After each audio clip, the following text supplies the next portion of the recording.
has not been kind to Frank Robinson and his team lately. Whether they've fallen behind early or lost in heartbreaking fashion late, a 1-5 start to the trip is not what they had in mind. Tonight, it gets no easier. The Nationals stop in St. Louis to face Tony La Russa and the high-flying Cardinals. Led by 25-year-old superstar Albert Pujols and a starting staff that is combined to go 26-11. Tony Armas tries to get the Nationals back on the winning track. Next on Masson.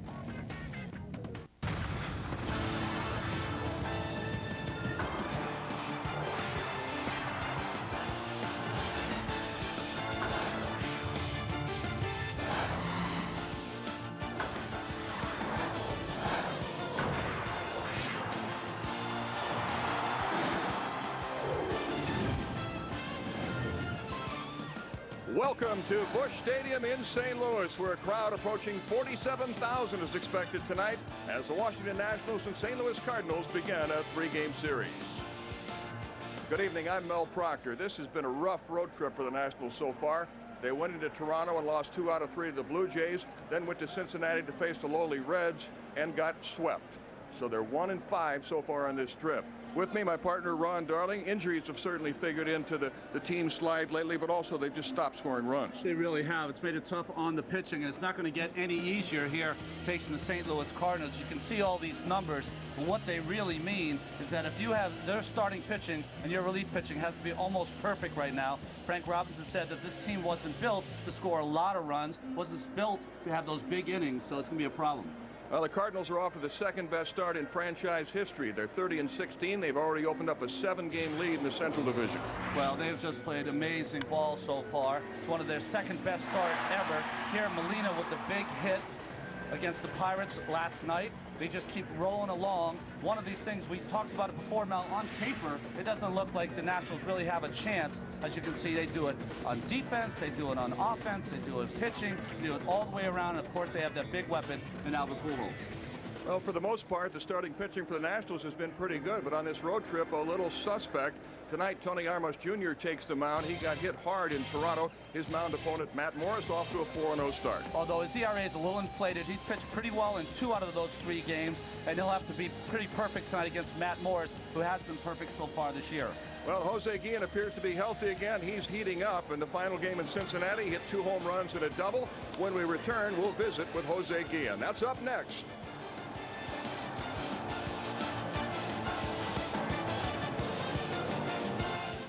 Welcome back to Busch Stadium in St. Louis, where tonight the Washington Nationals began a 3-game series with the St. Louis Cardinals.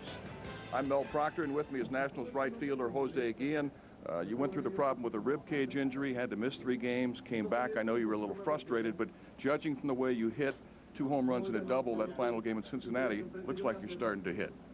Well, you know, just finally trying to get in that group, you know, not what I really want, yeah, but, you know, kind of drive me a little bit crazy the way I've been lefting, you know, that many run on base. I know a lot of people look, okay, he hit 2 home runs, but, you know, I'm a team player. I love to win, and my character to this team is to win, and that's one of the reasons Jim Bowen brought me here, just, you know, to help this team to win and drop some run in. And to tell you the truth, last 2 weeks I don't think I've been doing it because I think I've been lefting and, you know, like 20 people on base. That's something, you know, negative for the people. It's been looking at me right here now saying this, but I got to be positive in a different way too. You mentioned Jim Bowden. He was your general manager in Cincinnati. You two are very close. They picked up your contract option year for next year. Jim said, I love Jose so much that I would trust my family with him. Obviously, you guys have a great relationship. Well, Jim's known me real well. You know, I've talked to him so many times when I was in Cincinnati. All I told him is like, Jim, you know what? Come up from the family I grew up with, from really tough father. Like, you know, I always like to know the truth. I always like the people that come to me and told me the truth, and everything will be perfect. And that's it, you know, the way Jim was treating me in Cincinnati.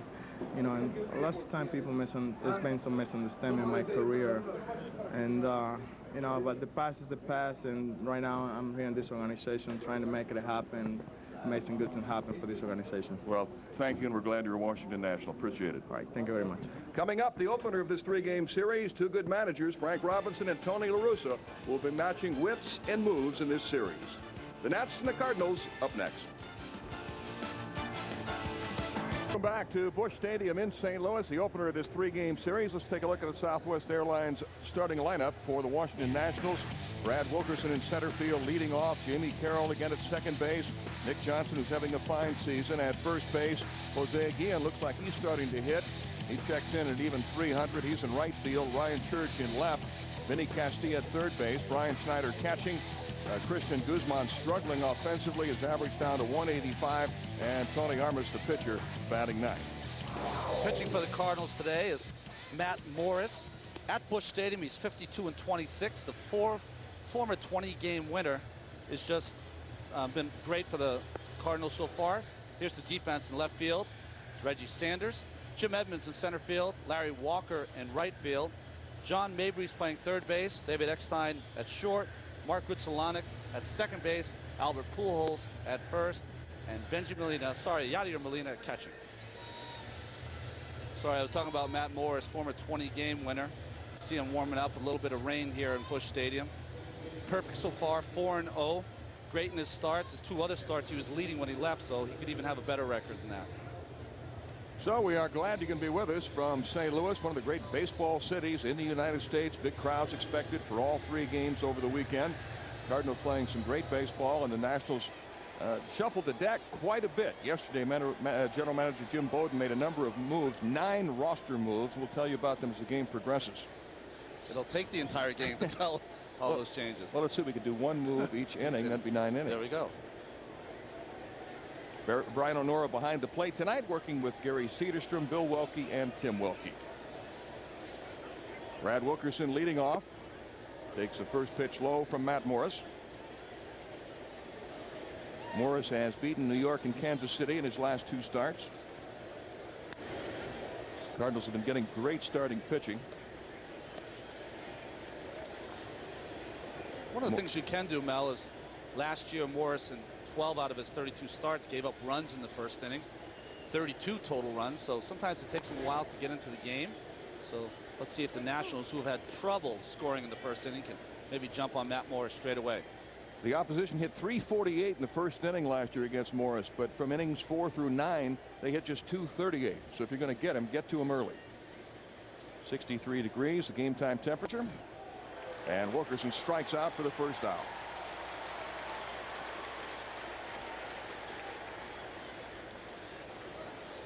Our Jim Coleman Toyota.com keys to tonight's game. Like you said, get to Morris early. Tony Armas has to be ready to go today to have one of those starts where he goes 7 or 8 innings.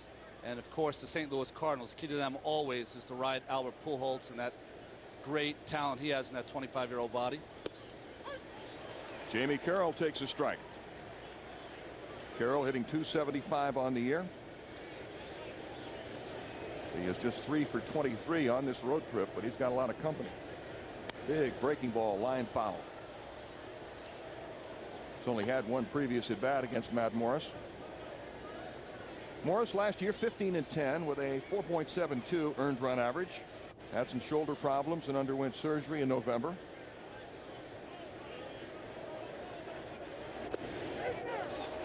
And Carroll strikes out. So Morris has a chance to strike out the side in the first inning. Well, one of the other things also for the Cardinals is that Nationals have struggled so far here with the little slider off the end of the plate. Jamie Carroll can't hold up, goes around. 2 strikeouts now and 2 batters. Is that just like the Nationals, when they were on the road, we thought that maybe they could catch Cincinnati being down because they released Danny Graves, and that didn't work out. And the Cardinals are going to try to turn it on the Nationals, but all the changes they've made, maybe they can catch them when they're down. Nick Johnson having a very consistent season so far. He's gone 7 for 22 on the road trip with a homer and has driven in a team high 16 runs this month. I'm just always ready to see what Nick Johnson's facial hair is going to look like. It's always different every game. Little goatee here for the Cardinal series.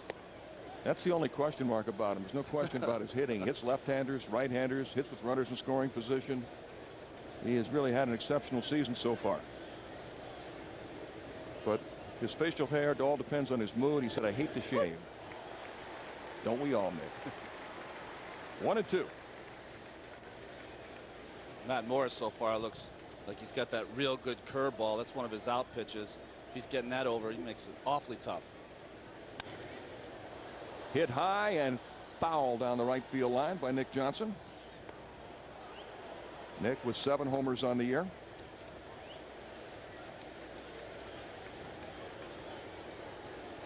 Numbers from Morris last outing against the Royals.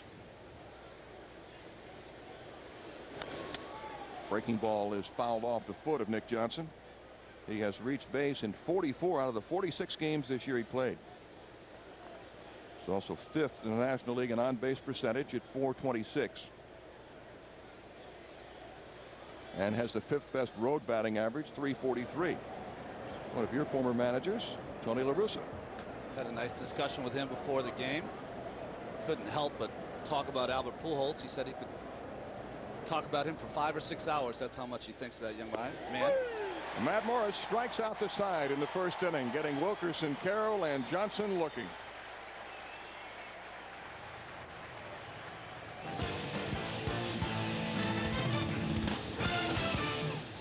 To Busch Stadium as the Cardinals come up against Tony Armas in the bottom of the first. Let's take a look at the Southwest Airlines starting lineup for the Cards.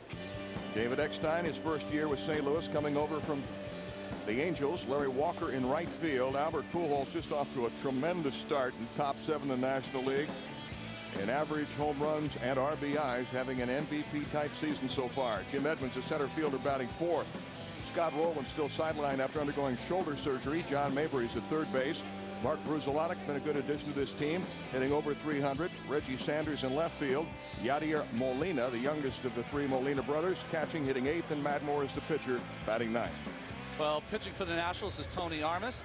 You might not consider him a #1 starter, but his role is so important on this team because he could be a strong #2 or #3 guy here for the Nationals in this next few games.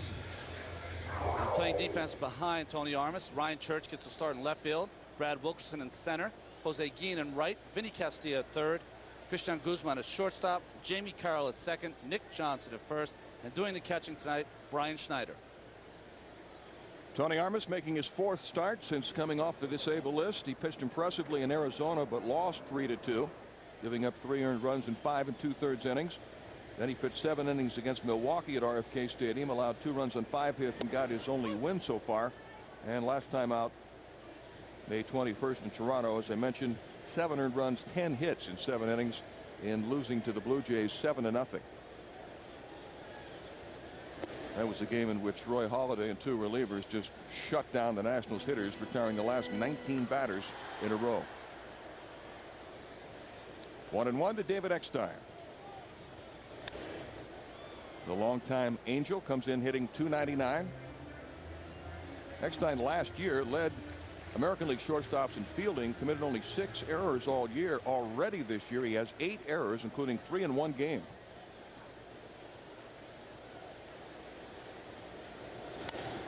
Ground ball. Nick Johnson with a diving stop to the bag. Nice play.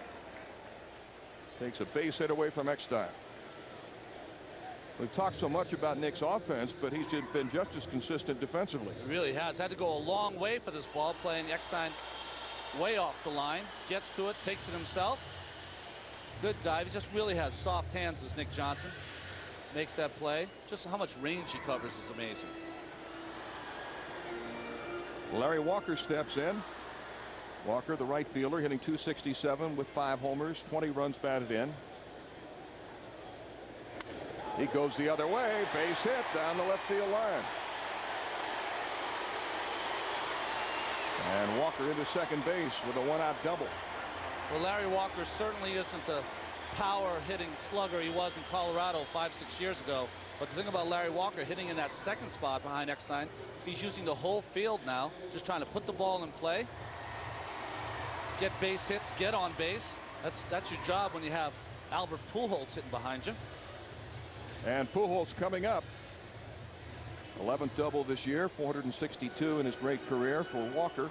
Here comes Pujols, who is in the top 10 in 15 different categories.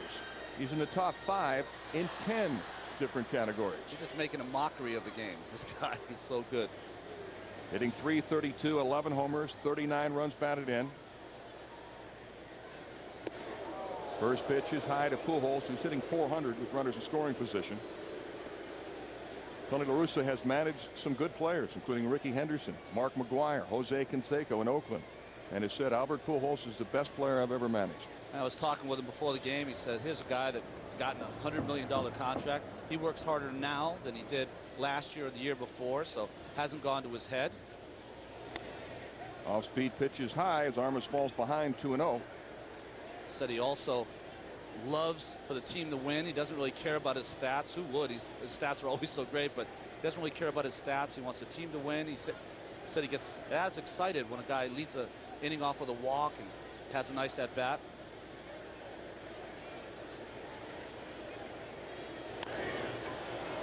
Slow roller. Armas grabs it, fires to first, got him. On the play, Walker advances to third. Well, good play there by Tony Armas. Had some rain, and we still have some rain falling here. Chance of that ball being slippery. Made sure of it, made a good throw. Little swing and bunt here by Albert Pujols. Armas comes in, bare hands it, makes an accurate throw. Just gets Albert Pujols. The one thing Pujols does not do well is run.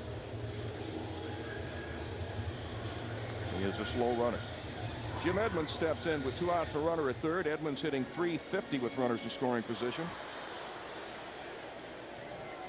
Watched him take early batting practice today. It was pretty impressive. Launching balls into the right center field stands.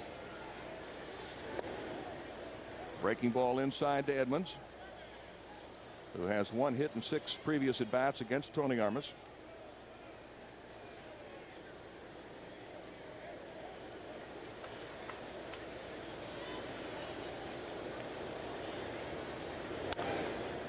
Ground ball foul off first base. Jim Edmonds last year had another outstanding year. He hit .301, tied his career high with 42 home runs, drove in 111 runs, a career high, and finished 5th in the MVP voting. It's amazing. 3 Cardinals were in the top 5. Albert Pujols finished 3rd, Scott Rowland 4th, and Edmonds 5th. Of course, the MVP was Barry Bonds.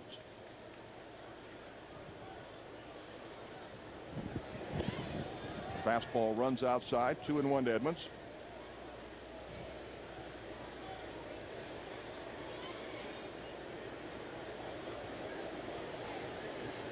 You see Edmonds get that wide stance at the back of the batting. Breaking ball hit in the air to center field indeed. Brad Wilkerson back to the warning track. It's gone.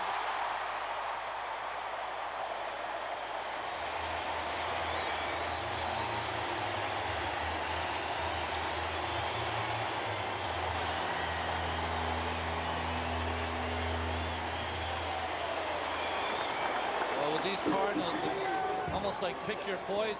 You're not going to get Albert Pujols out. You still have to go to Jim Edmonds, one of the few guys who doesn't stride into the ball, and he has more carry. I don't know how many times I've seen him hit these high fly balls, and when they leave the bat, they look like they're going to be caught by the center fielder. It just carries. Gets that backspin. And a strike called to John Mabry. The Cardinals are 2nd in the league in home runs. That's the 54th they've hit this year, and the 8th by Jim Edmonds.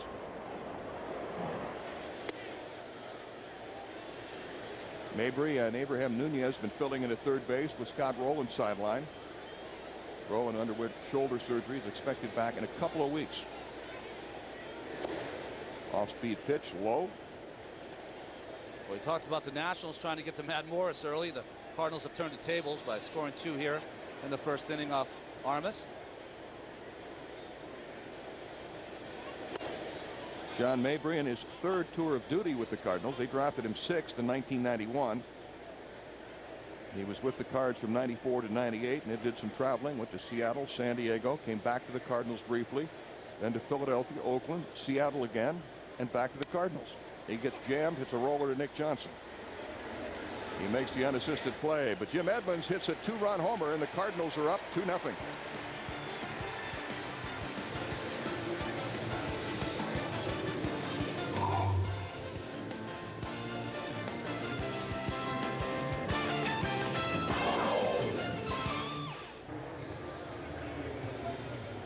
Welcome back. Cardinals leading 2-0 on a Jim Edmonds home run as Jose Guillen leads off the 2nd inning.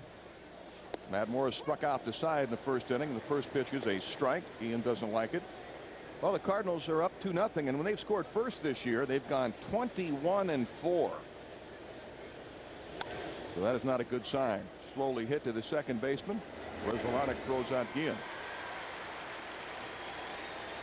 Watch the Nationals battle the Blue Jays at RFK Stadium on June 25th and receive a free Bud Light floppy hat. Great seats are available. Call 202-397-SEAT or visit www.nationals.com. Matt Morris has retired the first 4 hitters with 3 strikeouts, and now Ryan Church steps in. Church, who's hit .412 with 11 RBIs over his last 17 games. He takes a strike.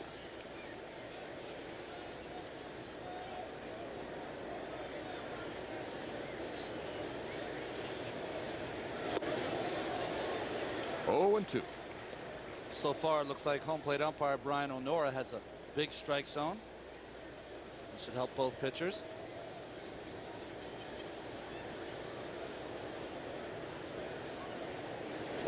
Breaking ball, got him.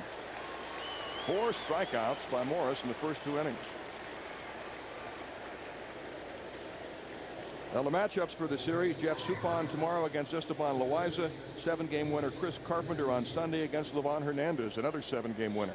Well, you see that curveball by Matt Morris down in the zone. Good 0-2 pitch. Ryan Church can't do anything with that.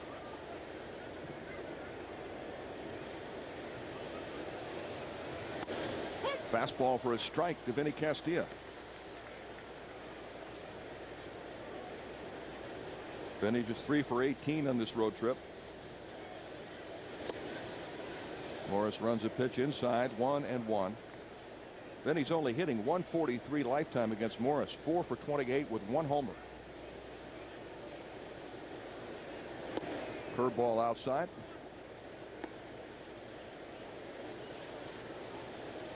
One thing about Matt Morris, you got to be ready to hit. He's only walked 9 guys so far this year. Vinny hits a pop fly headed for left field, in there for a base hit. Maybe a small fish, but they won't throw it back. They'll take it.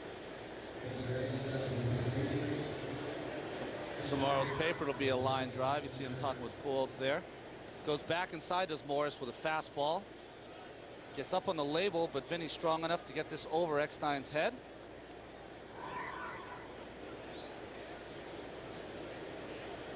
Brian Schneider, another guy who's been in a slump, 4 for his last 29. Right now, the Nationals are getting very little from the 7, 8, 9 hitters. Schneider and Guzman have been slumping. The pitcher, of course, hits 9th. Strike 1. See all the Nationals hitters so far. Looking back at home plate umpire Brian O'Nora, they don't like his strike zone so far. Feel it's too big.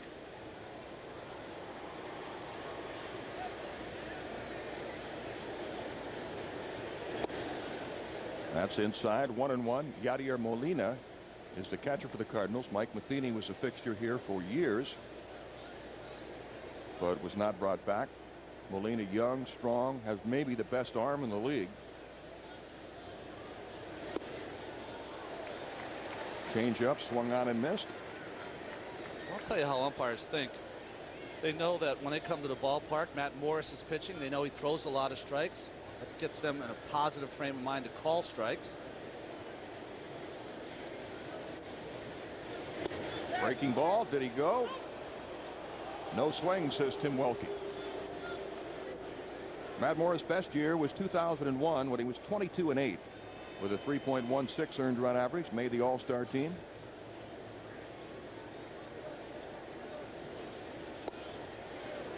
Hmm. 3-2. Close pitch to take there for Brian Schneider. O'Nora saw it as down. He's only thrown 6 balls so far in the two innings. There goes the runner. Schneider grounds it foul. I think Morris has the ability in 3-2 to throw that curveball.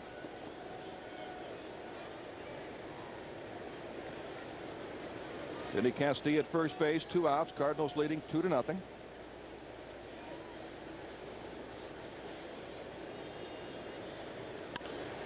Ground ball to short. Eckstein over to first. That's all for the Nationals. Bottom of the second coming up from St. Louis. The Cards lead 2-0. Welcome back to St. Louis. Nationals general manager Jim Bowden was very busy yesterday. An off day, but not for him. 9 roster moves. They signed C.J. Nitkowski, a veteran left-hander who was holding left-hand hitters to .042 batting average at AAA. He was with the Pirates. They activated T.J. Tucker, who's been on the disabled list.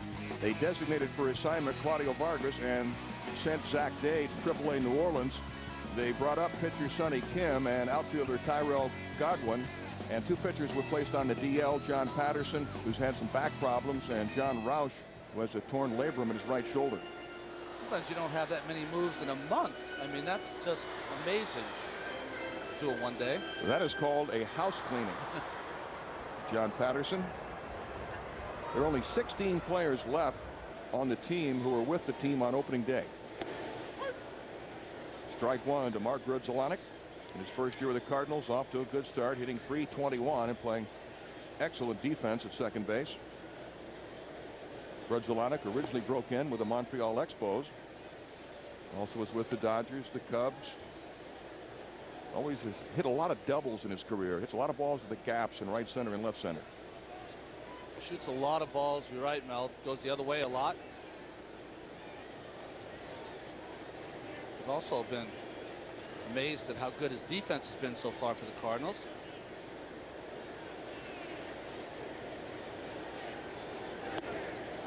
Fastball swung on and missed. Grudzielanek last year with the Cubs only played in 81 games. He missed more than 2 months of the season with Achilles tendonitis.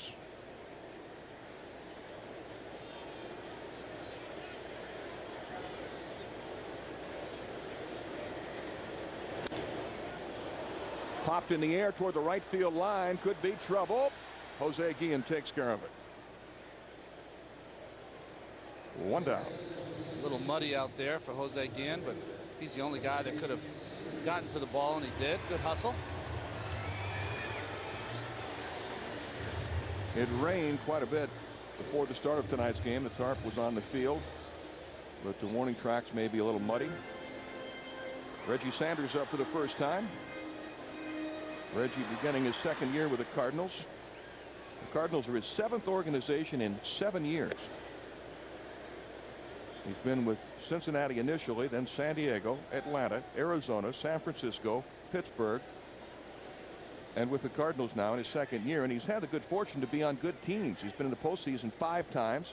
He's been in 3 World Series with Arizona, San Francisco, and St. Louis. It's amazing that he changes so often because he always has good years. He always helps his team, but he's one of those guys that teams want him to come to their team because they don't want to sign him to a big contract where he was left from. So he's got, you know, he can hit. He's got some power. He can steal bases. Pretty good outfielder, good arm, and a terrific guy. One of the best people you'll ever meet.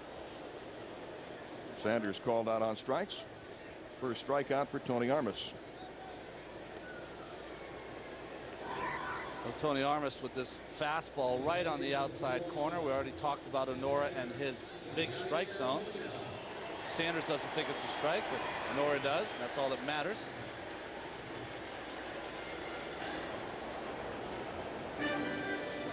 Yadier Molina coming up, hitting .252 with 1 homer, 15 runs batted in.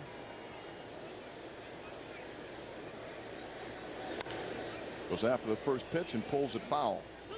Well, we already know that he is a big league defensive catcher. It'll be left to see if he can hit enough for that position. Started out real slow this year, but has lifted his average, like you said, Mel, to .252.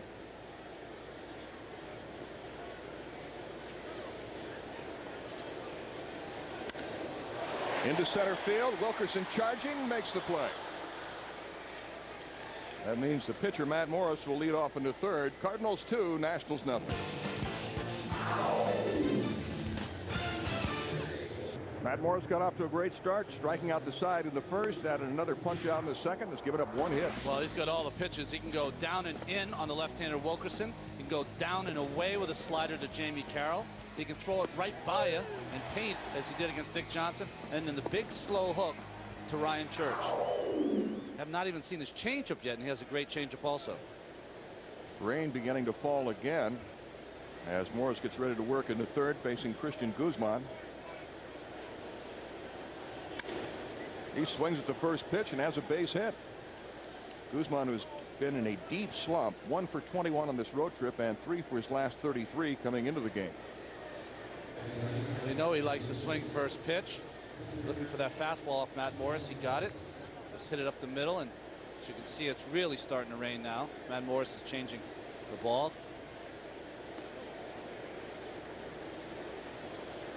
Now the forecast is for rain off and on throughout the evening. Armas up the bunt here.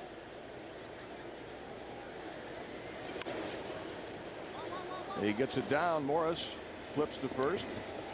Sacrificed by Armas, puts Guzman in scoring position. I'm very impressed with the Nationals pitchers so far this year. They've been real adept at getting that bunt down. Good job by Armas there.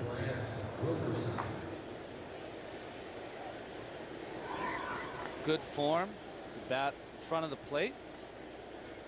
Make sure he goes to the first base when that's the place to go. Matt Morris, of course, had plenty of time to handle that chance. Brad Wilkerson coming up. He struck out his first time up, but he's hitting .333 with runners in scoring position.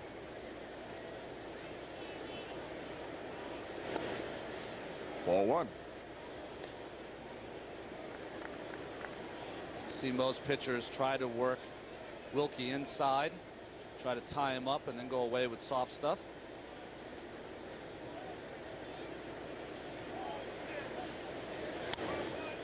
Hit hard, and it bounces over the head of the first baseman Pujols. Guzman will come in to score. Wilkerson digging for second. He's in there with the 18th double of the year. Well, this is a one-hop chance that you think that usually Albert Pujols would handle, but in this wet weather, it's going to be difficult for all the defensive players. Wilkie pulling that ball down the line. Little slider down and in. One hopper that takes kind of a bad hop on Pujols. Guzman scoring easily with the first Nationals run. 18th RBI and 18th double for Wilkerson, who leads the league in doubles. Ball one to Jamie Carroll, who struck out swinging his first time up.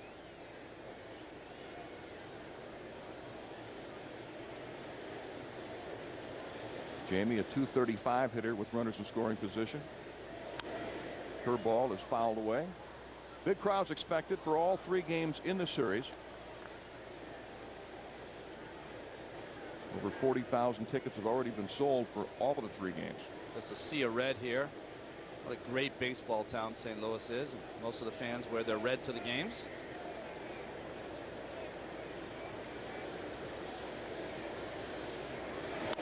Breaking ball, slug foul. This is the Cardinals' final year in this ballpark.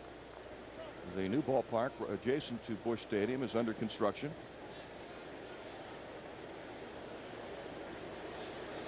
See some of the construction there.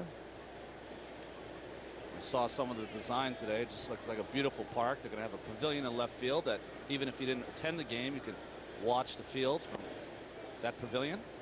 Morris moves Carroll off the feet. 2 balls, 2 strikes. Busch Stadium opened in 1966.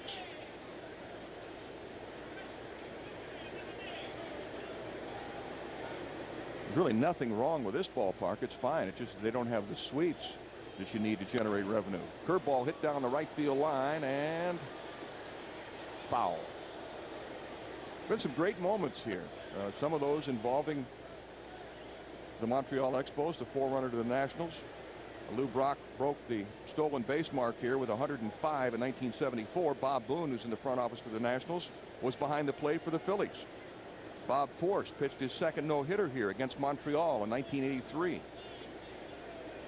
And Mark McGuire in 98 hit his 545-foot home run off Levon Hernandez, a Nationals pitcher who was then with the Florida Marlins. Fastball, a comebacker right through the wickets. Eckstein to first, not in time. Morris unable to field it, went right through his legs. Wilkerson goes to third. And it'll be scored as a base hit for Jamie Carroll. That That's a generous hit. That's good for Jamie. But this ball really goes right between the legs of Matt Morris. Wasn't hit that hard. Didn't make the play. Eckstein, who's got great range but doesn't have a great throwing arm, could not get enough on this throw to get Jamie Carroll. Dave Duncan is not happy. That's usually Dunk's demeanor on the bench in most games. Nick Johnson up with runners at first and third. Takes a fastball inside. He took a called third strike in the first. Johnson overall hitting .405 with runners in scoring position. But get this, with less than 2 outs in men in scoring position, he's 10 for 19, hitting .526.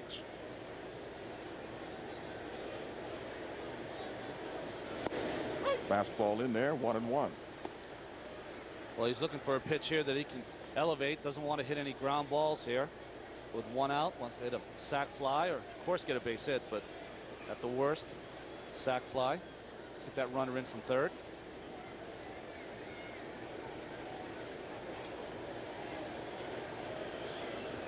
Morris hoping he might catch Jamie Carroll running at first base.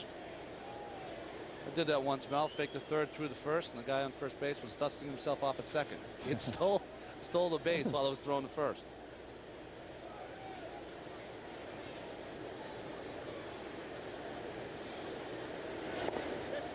Slow breaking ball low, 2-1 to Nick Johnson.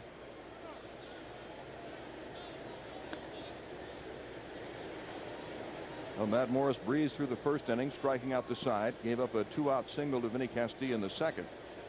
Christian Guzman hit his first pitch up the middle in the third. Armas bunted him to second. Wilkerson hooked a double down the right field line to drive in a run, and Carroll reached on an infield hit. Throw to first by Molina. Close. He's got a cannon. Well, good job by Jamie Carroll to get back. He's trying to get a good walking lead off first base in case there is a ground ball, so he can maybe try to break it up at second. Molina, you can just tell his footwork is impeccable, and then with his throw, just missed getting Jamie Carroll. Molina's already picked off 5 runners this year. And Nick smokes one to the gap in right center field. In to score is Wilkerson. Carroll heading to third. Dave Huppert waving him home. They'll make no play on him, and the Nationals have taken the lead. So Nick Johnson continues to produce with runners in scoring position. He's been incredible. And it's 3-2 Washington. We were talking about Livan Hernandez being a all-star candidate with those 7 wins. Well, Nick Johnson is an all-star candidate too with the year he's having so far. 10th double this season. Got Morris in a position where he had to throw him a fastball. He got it up a little, and he just smoked this one into right center field. And Jamie Carroll, you watch him run. That's a pretty sight to see him coming all around the bases. And Dave Huppert going to get a rotator cuff problem waving him in like that. Johnson has now driven in 27 runs, updating his stats with less than 2 outs and runners in scoring position. Now 11 for 20.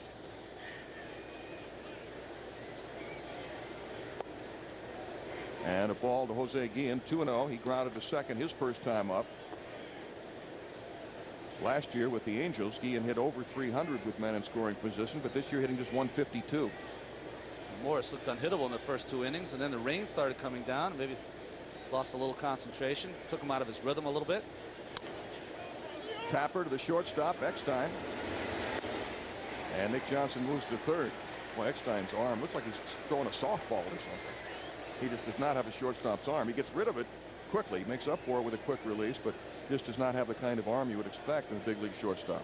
You know, he holds the ball almost like if you watch he's a smaller guy, David Eckstein. If you watch like a little league team, you know how the kids they don't have the big hands, so they got to grip the whole ball, and that's what it looks like when David throws it over there. But like you said, he always seems to get the man out. Very accurate arm too. Brian Church up with 2 outs. He struck out swinging in the second inning.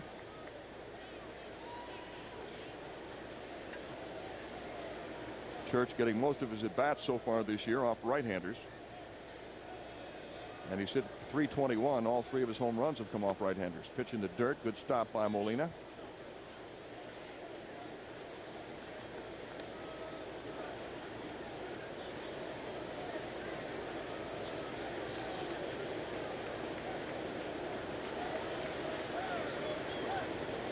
2 outs. Morris pitching from the windup. The guy on third. And Church fouls one off his foot.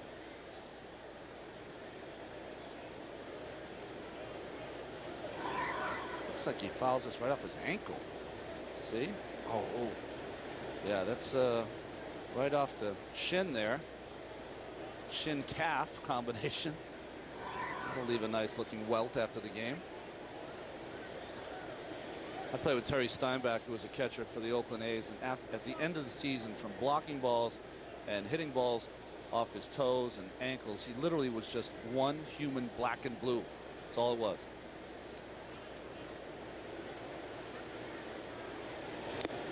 Curveball swung on. The foul tip held by Molina. But the Nationals score 3 times off Matt Morris to take a 3-2 lead. Back to St. Louis. Mel Proctor along with Ron Darling here for the opener of this 3-game series. The Nationals lead 3-2. Pitcher Matt Morris leads off the bottom of the third against Tony Armas. Morris hitting .133.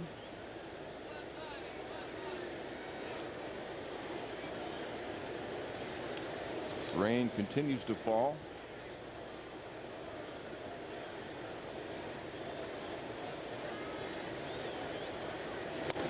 Fastball for a strike, 1-1. It's the kind of rain that it's not enough to put the tarp on, but just enough to throw off your timing a little bit.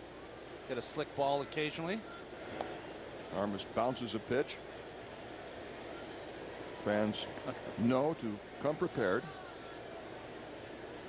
Great fans here in St. Louis. Not only turn out large numbers, they understand the game of baseball. They appreciate good players, not only the Cardinals but opposing players. I was here in August 5th, 1999. Mark McGwire needed 2 home runs to get to 500 career homers. Tony Gwynn of the Padres, I think he needed 3 hits to get to 3,000 hits. McGwire hit 2 home runs off Andy Ashby to get to 500. Christian Guzman on the move.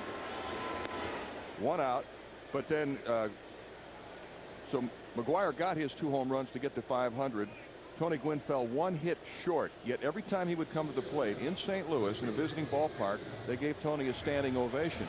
Ironically, he got his 3,000th hit the next night in Montreal before a crowd of about 5,000 off a pitcher I don't even remember. But the scene was just electric here with both McGwire and Gwynn approaching those milestones. David Eckstein grounded to first, his first time up.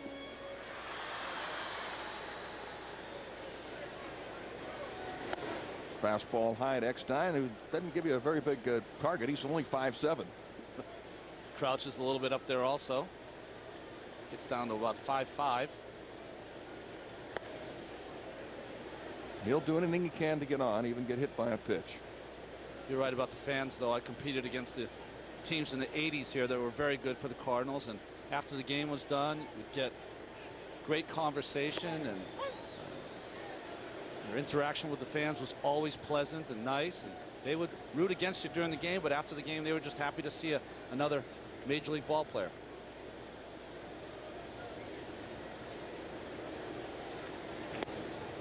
Fastball misses. 3-1 to Eckstein. We've tried to stress this all year long. When your team goes out and scores 3 runs, it gets you to the lead. Really important to close that door the next inning.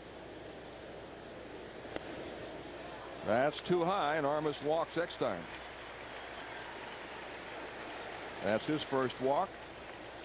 You're home for DC baseball. It's UPN 20, the national station. Tomorrow the Nats are back at it here in St. Louis. They take on the Cardinals at 7 p.m. The only place you'll see 80+ Nats games this season. UPN 20, the national station. So Eckstein works Armas for a walk, and now Larry Walker steps in. He doubled in the first and was aboard on Jim Edmonds' home run.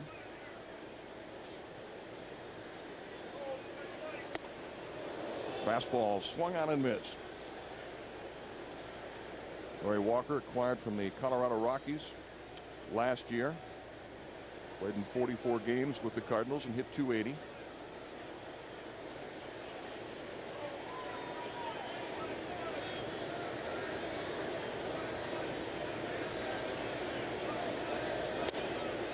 Fastball misses inside. He and Vinny Castilla were teammates with the Rockies for a number of years and put up some big numbers. Walker 5 times an All-Stars, 7 Gold Gloves, 3 batting titles. He was the MVP in 1997.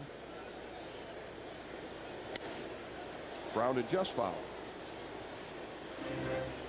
I believe it was the All-Star game in Baltimore against Randy Johnson where he put his helmet and tried to hit right-handed. He said he didn't have any chance to hit Randy Johnson left-handed.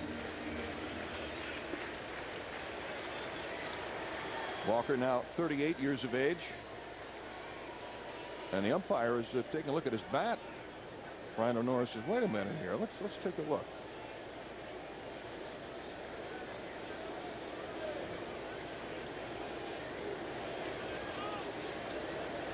There's a limit to how far up the bat you can put pine tar. That's George Brett.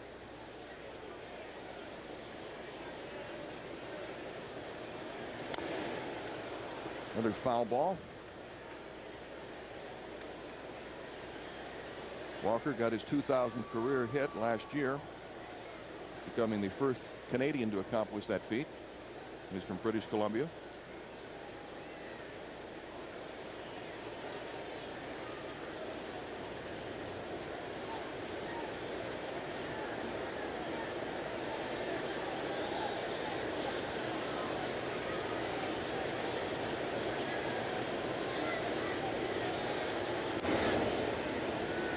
At home you could see that sign, but Brian Schneider, when he just flicks his thumb as the sign, that means to throw over.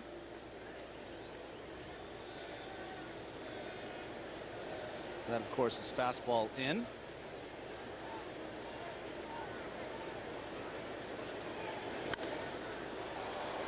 And Walker skies it foul down the left field line. David Eckstein at first base. He has 4 steals, been caught 3 times.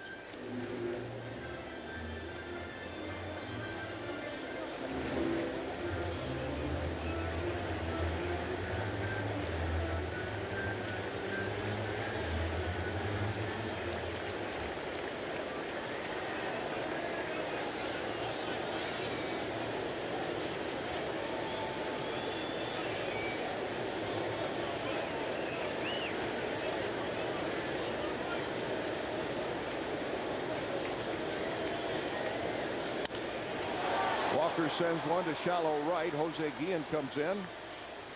2 outs. And that'll bring up Albert Pujols. Tony Armas got him to hit a dribbler up the third baseline, and Armas threw him out in the first. But a very dangerous hitter. First time up, he went after him with a steady diet of breaking balls. Let's see if the Nationals stay with that theme and try to throw a lot of soft stuff to Albert. Pujols, who was born in the Dominican Republic, but he and his father moved to the Kansas City area at the age of 16. Went to high school and junior college there. Ball gets away from Nick Johnson. Eckstein is up, heading for second base. He's going to go to third. Eckstein is safe.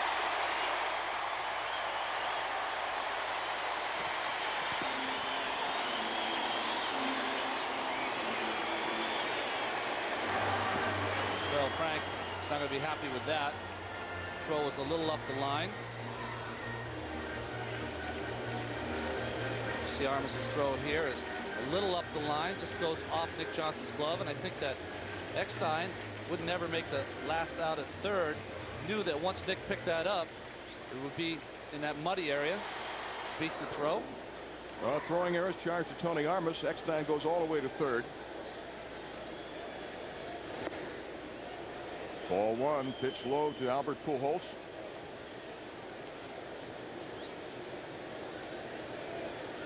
You want to be careful with Albert Pujols, but you can't be too careful. The guy on deck just hit a 2-run home run off you in the first inning.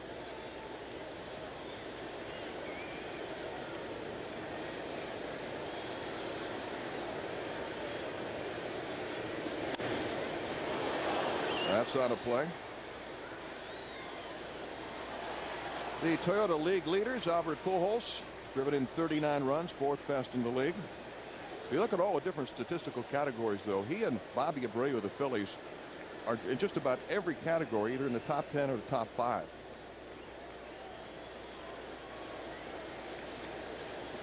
He's 11 ahead of Jim Edmonds for the club lead in runs batted in.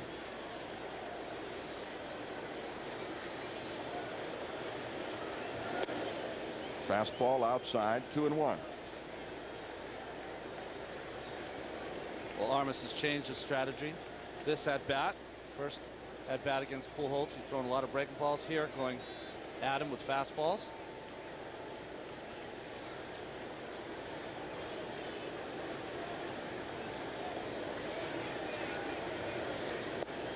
Three and one. I don't even know if you want to pitch to him now, do you? Maybe just put him on. Well, if you're going to throw a pitch, make sure it's on the corner.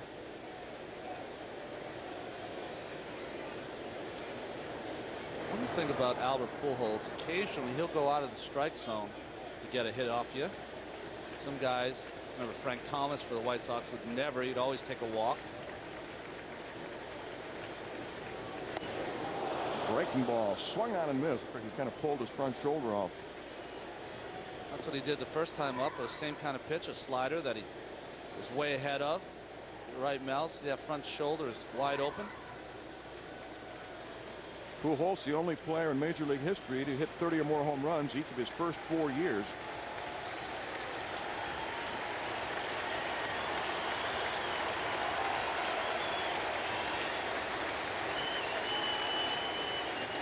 And he walked him. Second walk allowed by Tony Armas, and that'll bring up Jim Edmonds, who had a 2-run homer in the first inning. These walks have been driving Frank Robinson crazy. I think that's largely why Claudio Vargas and Zach Day have been set elsewhere. Well, Edmonds in the first inning got a fastball up, and like I said before, his ball just always carries, gets that good backspin on it. They'll hit some balls that you think they're just a fly ball to the outfield, and they just keep traveling and traveling. Runners at first and third for Edmonds.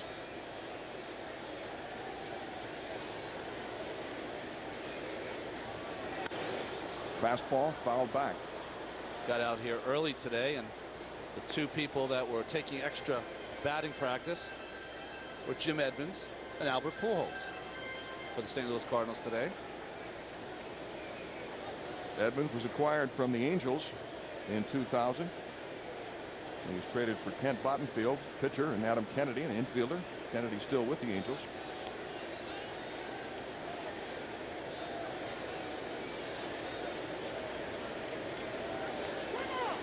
Time called, no pitch.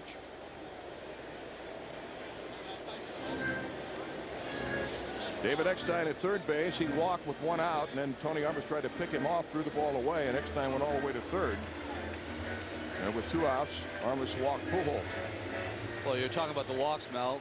The one to Pujols you can live with, but not the one to Eckstein. Doesn't have any power.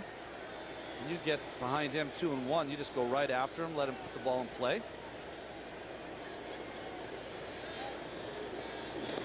Oh boy, what a stop by Brian Schneider. Armas nearly hit Edmonds with a breaking ball. Schneider was fortunate to get to that ball. That would have been a run. He didn't have time to even get in front of it. He just kind of scooped it with his glove. Just great. Could not get his glove turned over, so had to just throw his left hand out there and catch it. He is amazing at handling balls in the dirt. He's as good as I've seen. Yeah, he's got great hands, great technique, which is really important.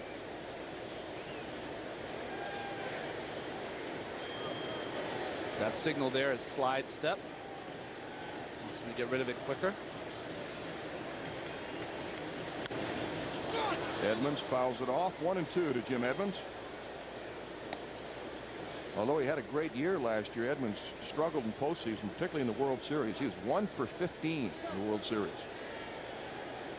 Last time I was in this ballpark was for the World Series last year, and you could really see it. Literally, his best bid was a ground ball to second base. That's how he was struggling.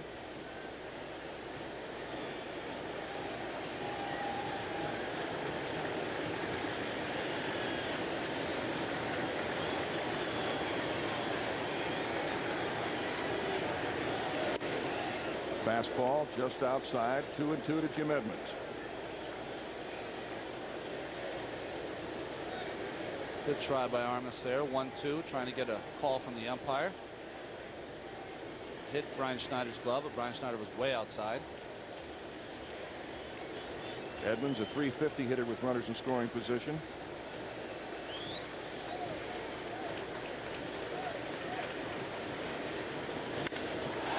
Drive to center field. Brad Wilkerson on the run. Can't get it. It's off the wall. Eckstein is in to score. Pujols heading home. 2 runs are in. Edmonds to third. In there with a triple. And the Cardinals are back in front, 4-3. 2 walks by Tony Armas got him in trouble, and Edmonds triples. He's halfway to the cycle. A home run his first time up, now a triple, so the 2 most difficult parts of the cycle he's already got. They're trying to go up in the strike zone. He doesn't get up far enough. Here we see Wilkerson tries to catch the ball, and 1 hop off the wall. He drops it, allowing Jim Edmonds to get to third base. It'll be interesting. He'll probably rule it a double, maybe an error on Wilkerson. Doesn't really matter because the 2 walks scored. Here's Randy St. Clair coming out. Eckstein scoring easily, followed by Pujols.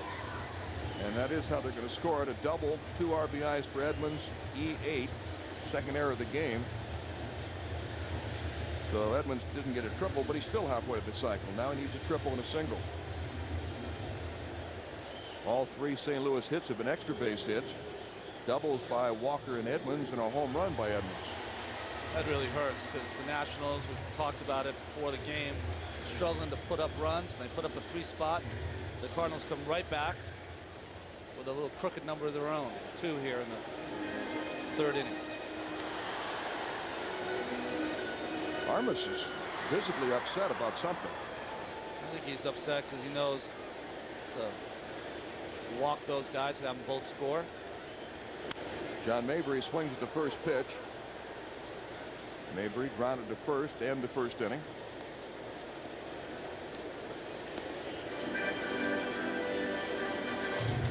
Mabry last year hit .296 with 13 home runs.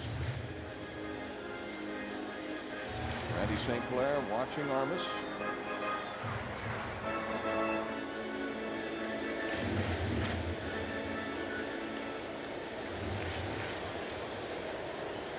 You see Tony Armas having a tough time seeing the signs today.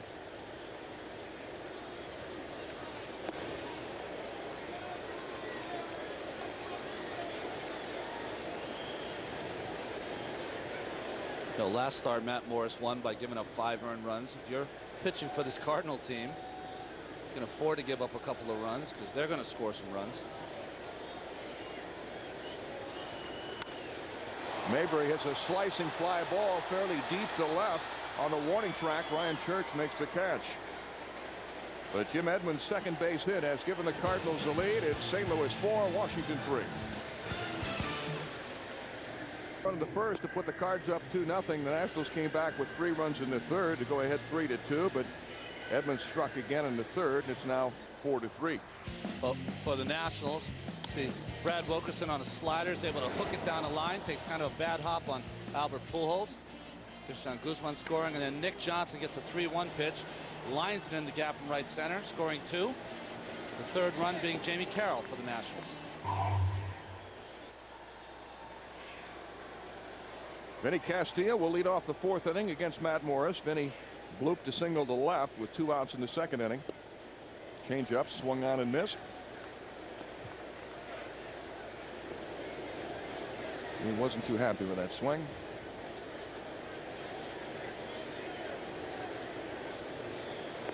You and I were out to dinner the other night, the night off, and ran into Vinny and his wife Samantha and one of their 3 sons, and we were both talking about how much they enjoy living in Washington, not only playing for the Nationals, but visiting all the sites and enjoying everything the city has to offer. Yeah, all the ball players that have young children, there's so much to do. Vinny is from Mexico, but his off-season home for years has been Denver. Fastball low, 2-2.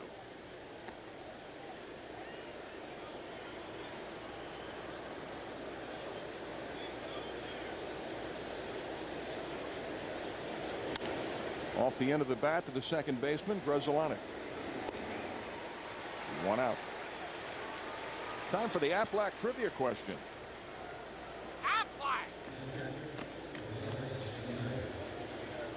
Which Hall of Fame pitcher started for St. Louis the last time a Washington team visited St. Louis? Very good question.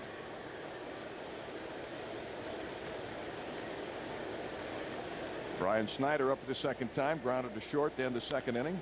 Hits the first pitch up the first base line. Albert Pujols for the second out.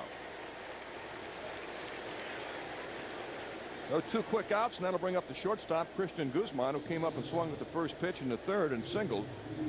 That led to a 3-run inning, but he's been struggling badly overall.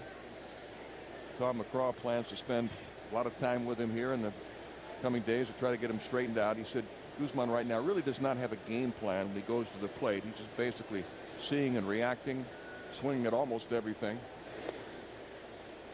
Ball 1. Well, Tommy McCraw made an interesting point. He said that they really had to watch Guzman for a while. He had all that success in Minnesota. They wanted to watch him, see if he could get out of the slump himself, but now they're going to work with him and try to restructure his swing. And that's all for the Nationals. They go down in order. Bottom of the 4th coming up. Cardinals 4, Nationals 3. Back in St. Louis, the Cardinals lead 4-3. The Nationals return home to host the Atlanta Braves Monday, May 30th through June 2nd. Seats are on sale now, so call 202-397-SEAT or go to www.nationals.com. Well, the schedule is tough. In here, face the Cardinals for 3 games and back home against the Atlanta Braves and the Florida Marlins. Yeah, going to a real tough stretch here. They're going to have to, Nationals are going to have to kick it up a gear. Tony Armas ready to go in the 4th, facing Mark Grzelcyk, Reggie Sanders, and Yadier Molina. Grzelcyk flied to right his first time up.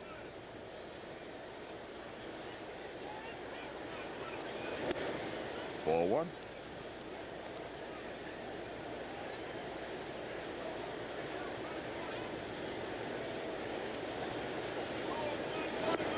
And chases a good slider.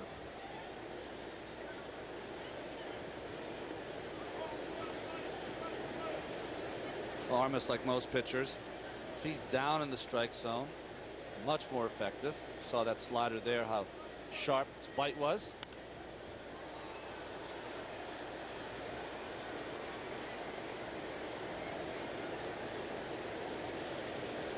Mark Grzelcyk hit for the cycle for the first time in his career, April 27th against Milwaukee.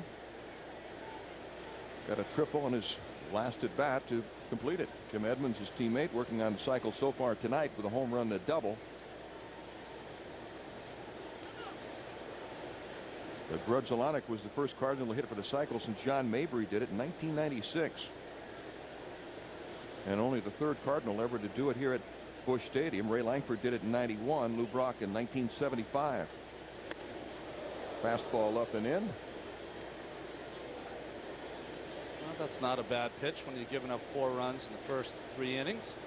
Make sure those guys aren't leaning out over the plate.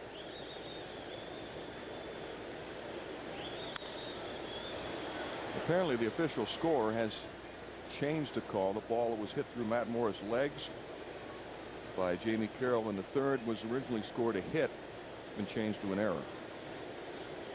He won. I don't know. Last time I looked, if the thing goes between your legs, it's usually an error. Fastball got him. Grzelcyk is called out on strikes. We have the answer to our Aflac trivia question, and a good one tonight. Which Hall of Fame pitcher started for St. Louis the last time a Washington team visited St. Louis? Satchel Paige, I think he was 46 at the time, pitched for the St. Louis Browns in 1953. Wouldn't you like to be able to go back in time and watch Satchel Paige pitch? And Josh Gibson hit. A lot of we're in St. Louis. How about watching Stan the Man? I've seen some video of Stan, but it'd be great to watch him play a whole series. 1-1 to Reggie Sanders, who was called out on strikes in the 2nd inning. Is Stan the man? Stan the usual is number 6. Still play that harmonica anytime you see him. Always has it in his pocket.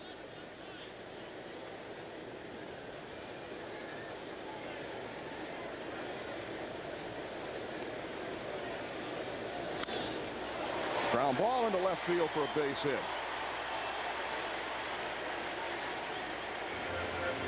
That's the 4th hit for the Cardinals. Well, one thing about Reggie Sanders, he can hit that fastball if it's down, and he's a really good breaking ball hitter. Here, the slider, this little slider up in the zone. It's a line drive, one hopper through the hole. And Reggie still runs pretty well, too. Yadier Molina, the catcher, up. He lined to center his first time up.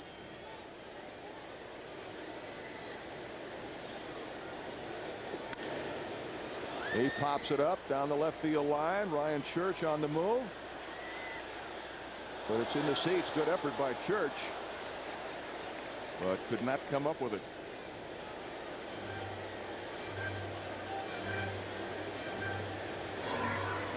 A good hustle here by Church. Tries to lean over, runs into the wall before he thought he was going to. Didn't know exactly where he was. Kind of slips there. We're talking about the muddy track. You know, before the game, we were talking to the Mad Hungarian, Al Roboski, and relief pitcher here with the Cardinals for many years. He was saying that Tony La Russa will hit and run with Molina.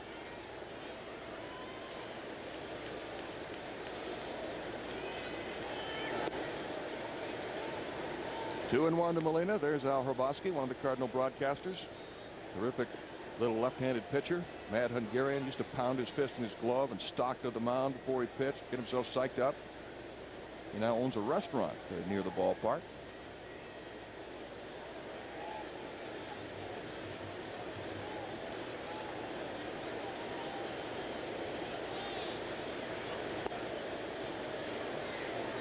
Three balls, one strike. Make it 2 and 1. Matt Morris, the pitcher, due up next.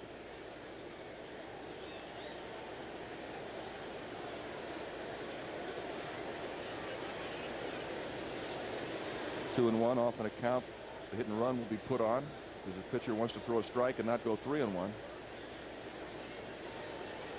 Sanders stays put, and that's ball 3. That was a pretty good pitch there. You see Tony Armas shaking his head, not too happy with home plate umpire Honora. Well, he walked 2 in the 3rd inning, and both of them scored.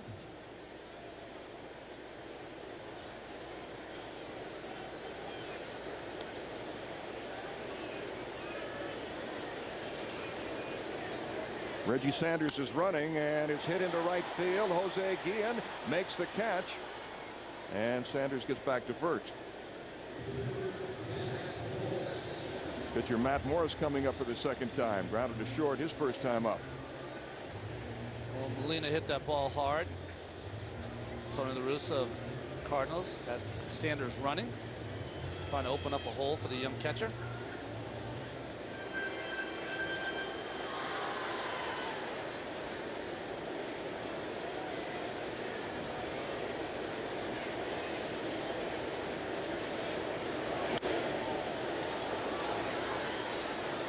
.72 pitches thrown so far by Tony Armas. Other than Livan Hernandez, we talked about his pitch counts don't really count because he'll throw as many pitches as needs. Makes it hard on the manager when a pitcher has 70+ pitches after 4 innings or into his 4th inning. Mentioned some of the historical events that have occurred here. On June 20th last year, Ken Griffey Jr. of the Reds hit his 500th career home run off Matt Morris.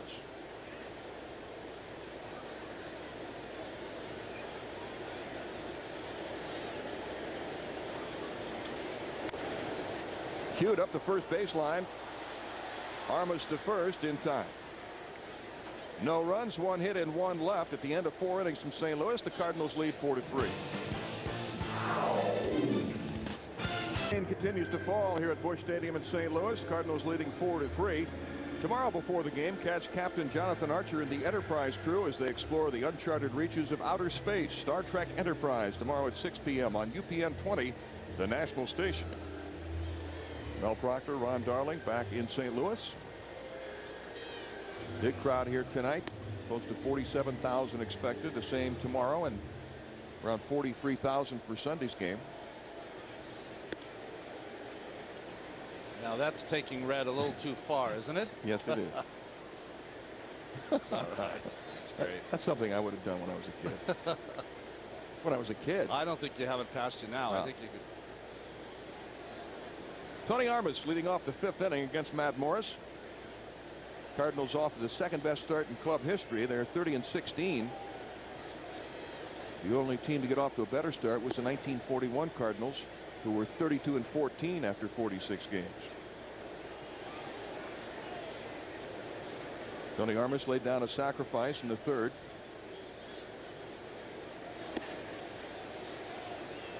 And Morris falls behind on him 2-0 and says to Brian O'Nora, come on. O'Nora's saying that ball's up. That ball's right down the middle. What he's thinking about. And now he goes 3-0 to the pitcher.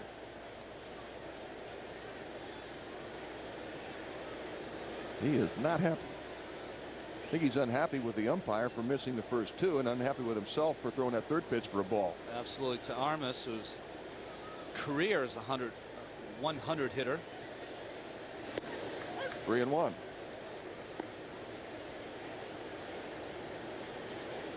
Surprised Tony not a little better hitter, considering his father was Tony Armas Sr., who was a terrific hitter. 3-2. Must have got his mom's genes in the hitting department. Sorry, Mrs. Armas.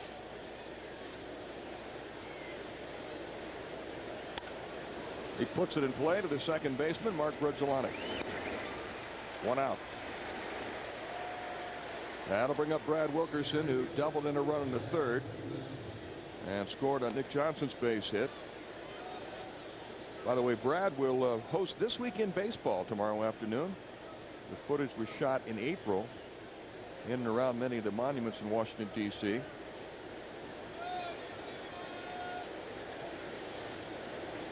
And Brad will be the first Washington-based big leaguer to ever host This Week in Baseball, which is now in its 28th year. What a great honor that is.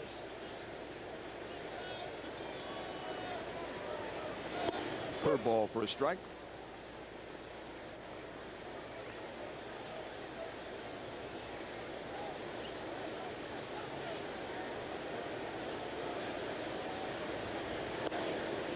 Fastball misses. 1-1 to Wilkie.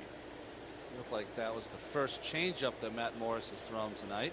He's got a good one. It just hasn't needed it yet.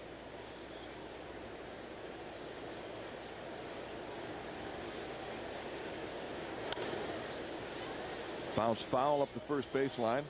Wilkerson has hit much better on the road for some reason, hitting .308 on the road and only .204 at RFK Stadium.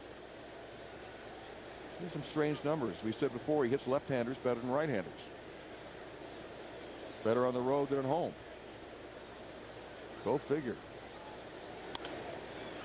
Into center field, Jim Edmonds coming in and picks it off.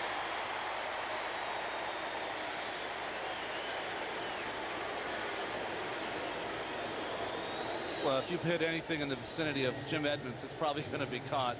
One of the best center fielders in baseball. He has many gold gloves to his credit. Exactly. Matt Morris is kind of funny watching him pitch now. I remember where he had a lot better fastball. He's more of a power pitcher, but now throws a lot of sliders and curveballs, changeups. Had the shoulder problem last year and underwent surgery in November. Fastball for a strike to Jamie Carroll, who's 0 for 2 with a run scored. It's interesting to watch a pitcher as they develop. You know, some of their pitches go away. They don't throw as hard late in their career, but they can still get people out with maybe learning a new pitch, as he has with a changeup. Throwing a few more sliders down and into lefties.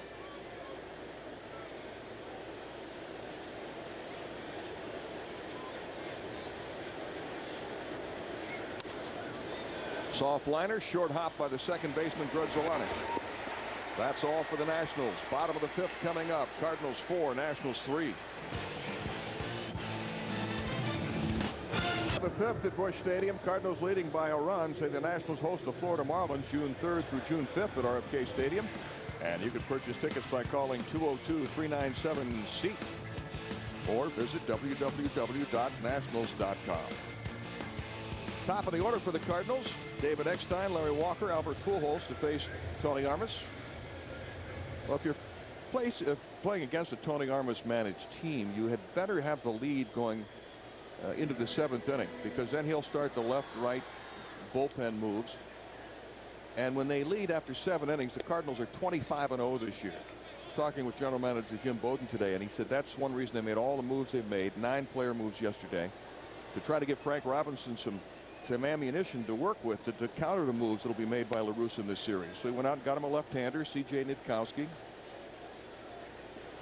Tyrell Goodwin, young outfielder with speed, brought up. Number of changes to the pitching staff. Well, he got in trouble, Armas did, with 1 out, walking Eckstein last time up. And now it's 3-0. Well, you got to pitch to this guy. He doesn't have any power. Look at this lineup. This is one guy you have to throw strikes to. And a 4-pitch walk. Third walk given up by Armas. 2 previous walks have scored. And Larry Walker coming up. Walker has doubled and scored and flied to right.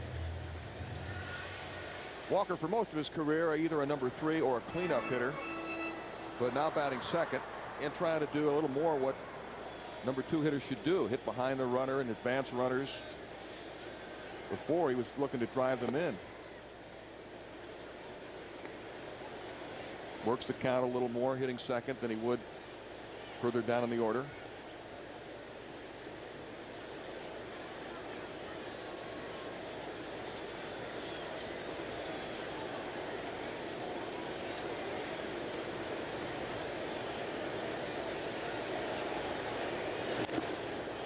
Foul ball.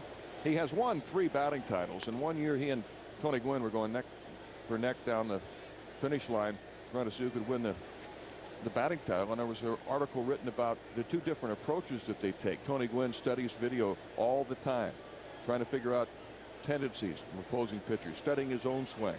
Now, Walker says he doesn't do any of that. He said he just takes batting practice and doesn't care who's out there and goes up and hits. I have a feeling he probably puts a little more into it than that.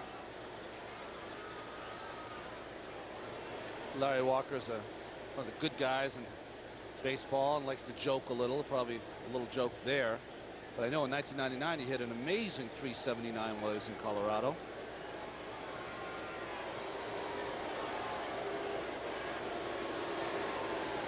Wide open stance. He'll close that when he strides towards Armas. Eckstein is running. Brian Schneider's throw is right there. Got him.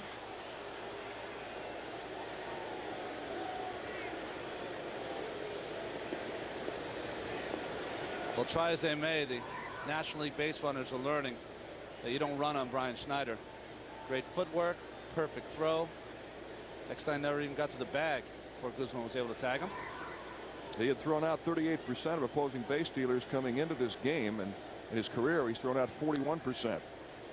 What I'm impressed with is that the only time he doesn't throw someone out is when it's the pitcher's fault, who's taking a long time to deliver the ball to the plate. If he has any chance, he throws him out.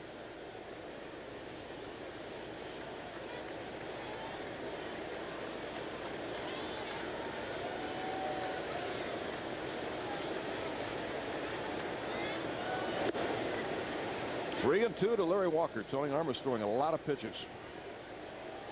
Yeah, you've said 3 and 2 a few times now. 84 pitches thrown so far by Armas when we're only in the 5th inning. And he walks Larry Walker. 4th walk he's given up.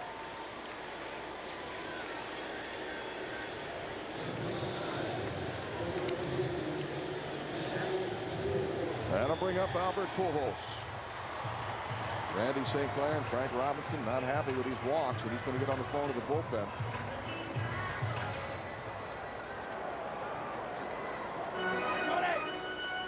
Going to have to get the tarp off in the bullpen before somebody can warm up.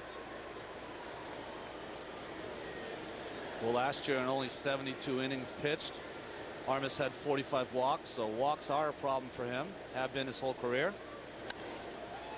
Pujols skies it foul. Pujols did a roller up the third baseline. Armas threw him out in the first, then he walked him in the third inning. Just playing with fire, though, if you keep walking the hitters in front of Pujols.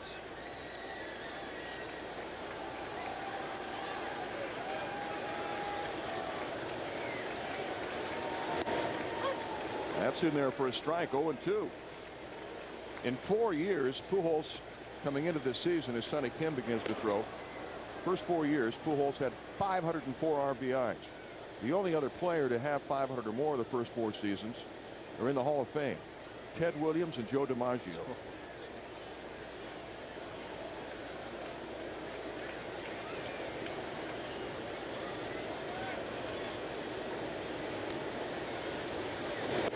Good stop by Brian Snyder.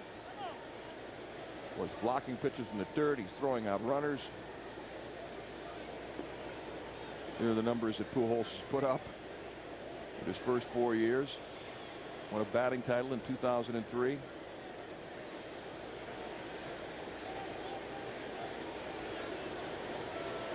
Just a run-producing machine is Albert Pujols.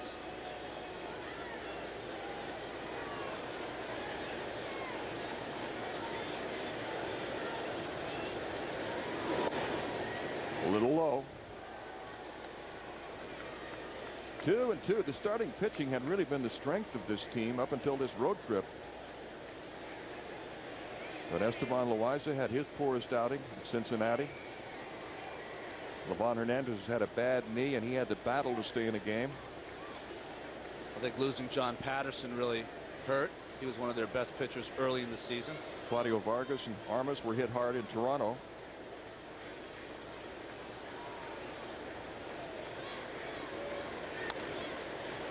Slowly hit to the second baseman, Jamie Carroll, and so far Armas has handled Pujols. Walker moves to second. And with 2 outs, Jim Edmonds coming up, and Edmonds has been the tough out tonight. A 2-run homer in the first and a 2-run double in the third.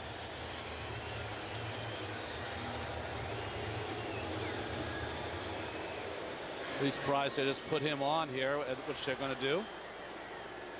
First base open. So an intentional walk to Edmonds, the 5th walk allowed by Tony Armas, and you can hear how popular the move is with this big crowd.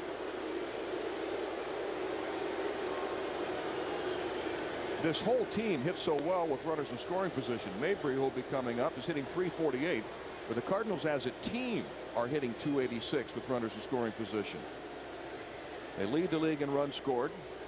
Coming into this game, they'd outscored their opponents 245 to 195.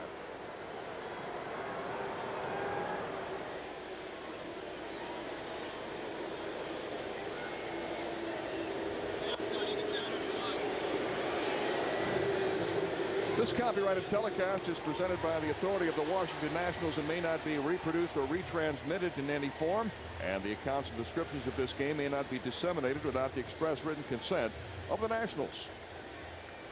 John Mabry has grounded to first, flied to left.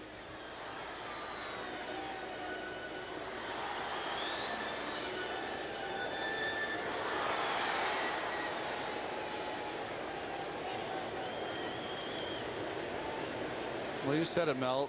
The Cardinals are doing the opposite that the Nationals are doing. They're hitting with runners in scoring position. The Nationals have had trouble doing that.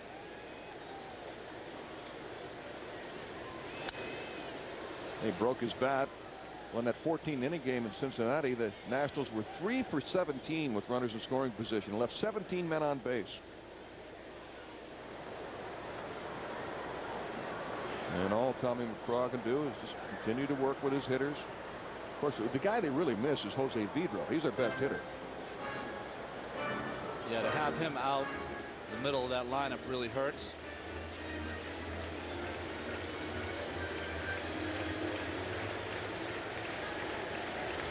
Jim Bowden said it today. When you have a $40 to $50 million payroll. You can't have one of your $7 million guys or one of your stars out of the lineup for too long.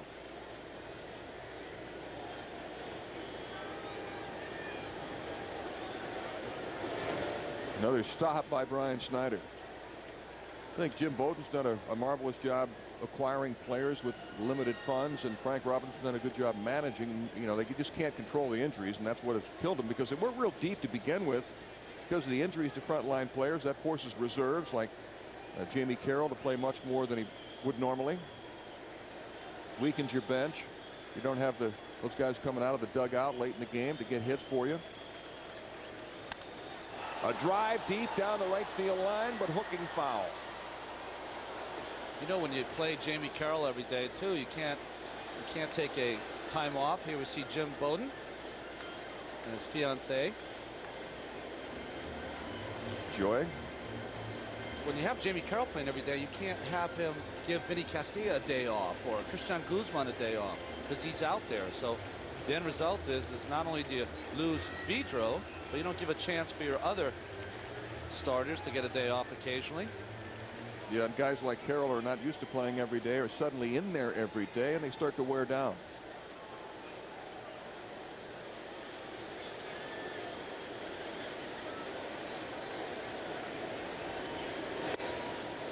Two balls and two strikes to John Mabry. Larry Walker at second, Jim Edmonds at first. We're watching Tony Armas pitch. It looks like he just never is getting his command, is having a hard time throwing the ball where he wants to.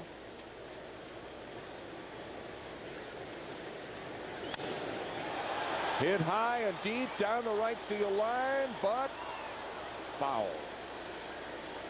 Twice Mabry's just missed.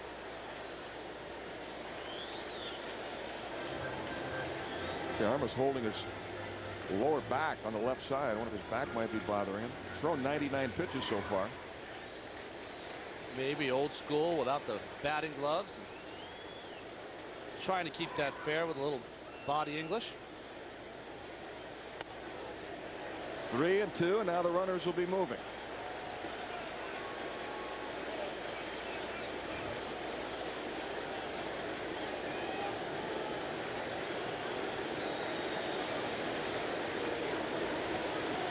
Sonny Kim still throwing in the Nationals bullpen.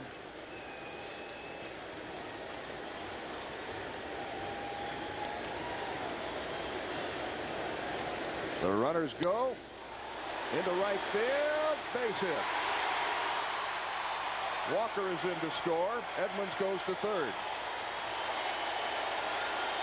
5-3 Cardinals. 15th run batted in this year for John Mabry. And another walk is scored. Walker threw a walk. He's come in to score to make it 5-3. Well, the walks are just killing Armas and the Nationals. Here, a 3-2 breaking ball that Mabry just gets enough to drop it in front of Guillen because the runners were running. No chance for Jose Guillen to show that powerful arm. Walker scores easily. Sonny Kim just recalled from New Orleans. Up in the bullpen. Armas trying to survive the fifth. Runners at first and third for Mark Grudzielanek, who's flied to right, been called out on strikes.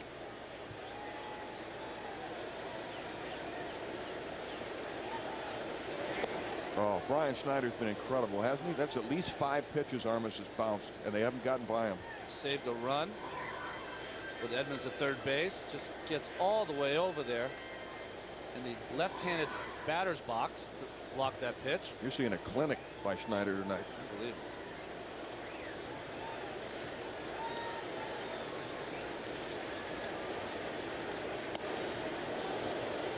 (2-0) to Grudzielanek. Although the more we see him blocking balls in the dirt, that's not a good sign for the Nationals. And Armas is behind at another hitter. Grudzielanek hitting .308 with runners in scoring position.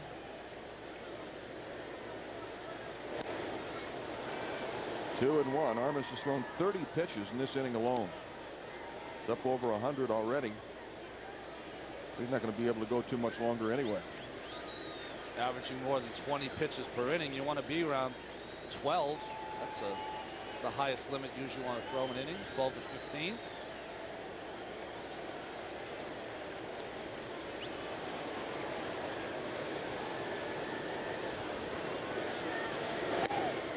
Strike called. Edmonds going on a delayed steal. Throw to the plate. And Edmonds is out. Actually, it was Mabry who was running. But Edmonds is cut down at the plate to end the inning. But another run for the Cardinals. They lead it 5-3. Brian Snyder looks like a guy who's been in the combat zone. Boy, he's done a great job handling pitches in the dirt. In-game box for the Nationals. Nick Johnson continues to deliver with runners in scoring position, doubling in 2 runs in the third. Vinny Castilla, Brad Wilkerson, and Christian Guzman each with a hit.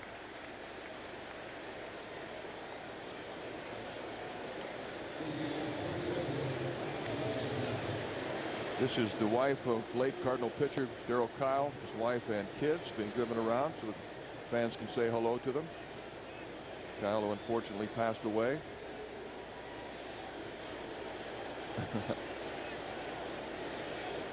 Is number 57. Well, anyone who played with Darryl will tell you, great teammate, outstanding pitcher. Just feel awful for that family. Nick Johnson leading off the 6th.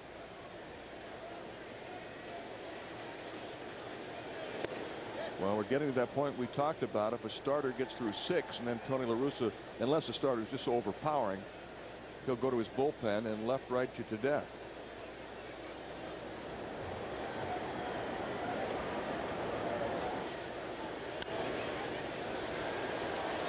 I know he managed with the White Sox and the Oakland A's before. I think he really started doing that. Well, you were in Oakland then. Yeah, he did. Oakland, he would always go righty lefty. Try to do anything he could to get that ball to Eckersley in the 9th. And his closer here is Jason Isringhausen, who started the year on the disabled list but has been pitching very well lately. Yeah, in those days, if he got the ball to Eck, the game was over. Just had those amazing years in the late 80s, early 90s.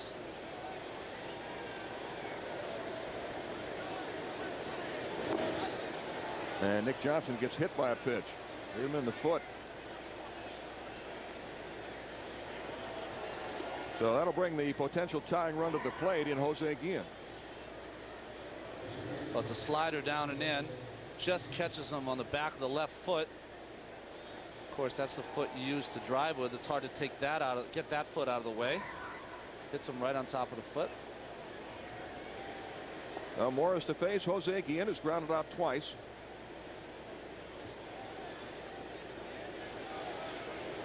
Morris has had Guillen out on his front foot twice. Hit 2 weak ground balls. Ground ball in the hole. Eckstein is up with it to second, throws it away. Nick Johnson will go to third. So it'll be an infield hit for Guillen and a throwing error charged to David Eckstein. That's his 9th error. Last year he had 6 the entire season. Well, he does a good job of getting to this ball, but never gets a good grip on it. Gets it deep in the hole, but never gets a good grip on it. You can see it just sails. Had some rain here. Ball probably had some moisture on it. Kind of like heaves it like it's a hand grenade over there at second. Runners at first and third with nobody out. Ryan Church up. Church has struck out twice. He struck out with a runner at third base to end the 3rd inning. He's left a lot of men on base in this road trip. Had one game in Cincinnati. He left 5 men on.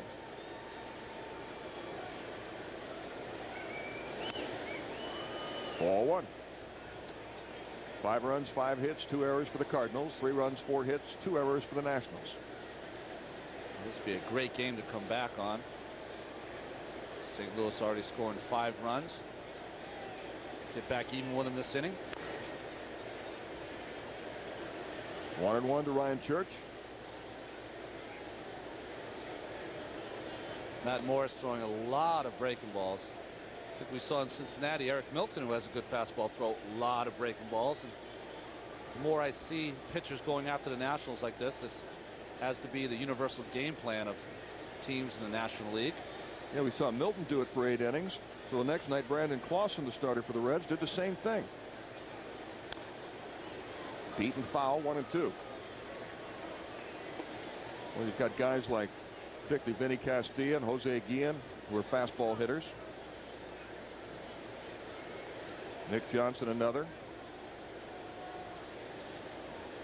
Although Vinny's gotten much better here later in his career at adjusting to the breaking ball.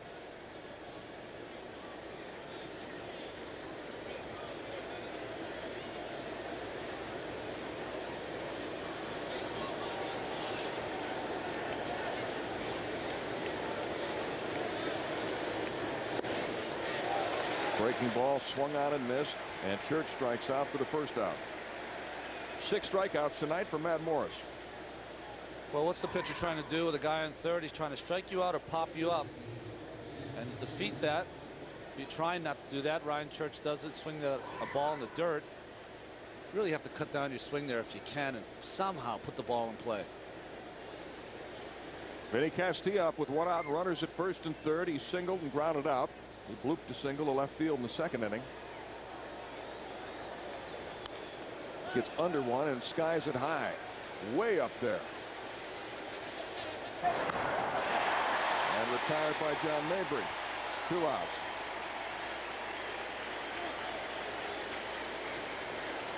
Well, what happens when a team is struggling with guys on base is guys put a little more pressure on themselves, and this kind of stuff can snowball. These slumps with the hitting with runners in scoring position. Well, Brian Snyder's in a slump himself. He's 4 for his last 31. But he's so valuable defensively. You've seen what he's done tonight with all those pitches thrown in the dirt by Armas, and he's thrown out a runner.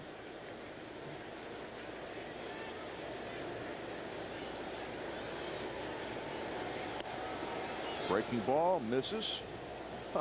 Like a pretty good pitch.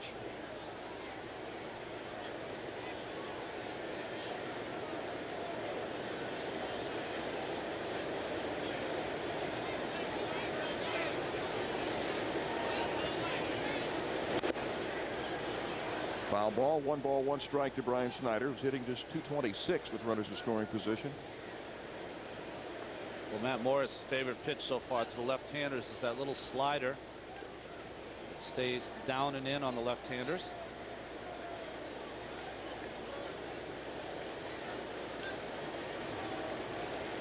See it again. Fastball in there, 1-2.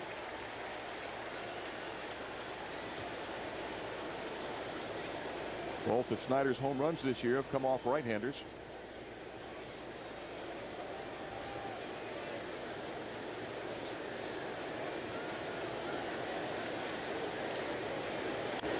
Just gets a piece of it.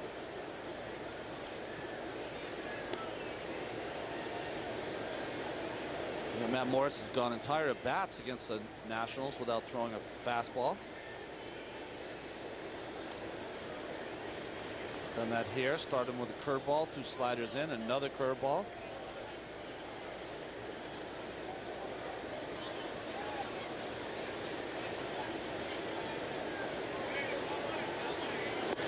Fastball misses inside. 2-2.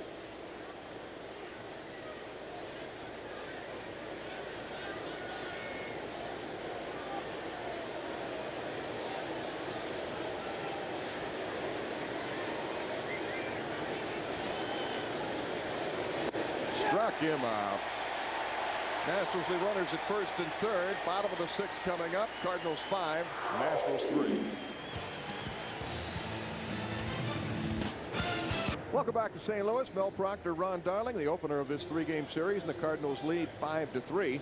As we go to the bottom of the 6th inning, Jim Edmonds having a fine game, a 2-run homer in the first, a 2-run double in the third. But walks have really hurt Tony Armas. He's walked 5. Only one of those was an intentional walk. And we'll get a new pitcher, Sonny Kim, just recalled from AAA New Orleans into pitch as the rain intensifies.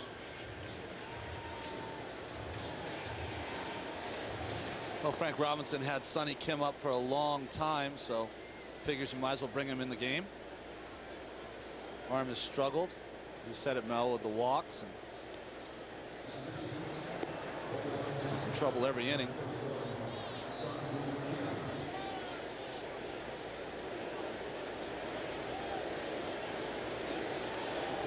Sonny Kim has a spot his fastball, throws between 88 and 90. Has a slider, which is probably his out pitch. That's his strikeout pitch. Learned to change up. Really a starter down in New Orleans, had 9 starts. But will probably slated for long relief in the bullpen. And that's his role tonight. Sun Woo Kim is his given name, although he goes by Sonny. He is from South Korea, 27 years of age. His last appearance with New Orleans, gave up 2 earned runs, 5 hits. Well, Tony Armas worked 5 innings. He allowed 5 runs, 5 hits, walked 5, 1 an intentional walk, struck out 2, and gave up a home run to Jim Edmonds. Yeah, just not the outing they were looking for from Armas tonight. Just struggled with his control. Handled Albert Pujols, but that's about all. Mark Grudzielanek leading off, takes a fastball outside from Kim. Well, Jim Bowden shook up the roster yesterday after that 3-game sweep in Cincinnati. Shook it up, he did. 9 player moves made. A national sign left-hander C.J. Nitkowski. They put John Roush on the disabled list. Transferred Termel Sledge from the 15-day to the 60-day DL. Designated Claudio Vargas for assignment. Sent Zach Day to New Orleans. Brought up T.J. Tucker, who'd been out on a rehab assignment. And selected the contracts of both Sonny Kim and outfielder Tyrell Godwin. And also John Patterson placed in the DL. So a busy day for Jim Bowden. Ground ball up the middle. Base hit for Grudzielanek. Very rarely will you see that many changes with a team that's winning, with a winning record. I don't know if I've ever seen that kind of a house cleaning in one day, especially with a winning team. I think with all the injuries, Jim Bowden just thought that we need more weapons for Frank Robinson to use out there. If Kim was not brought up, maybe Armas has to stay in that game a little longer.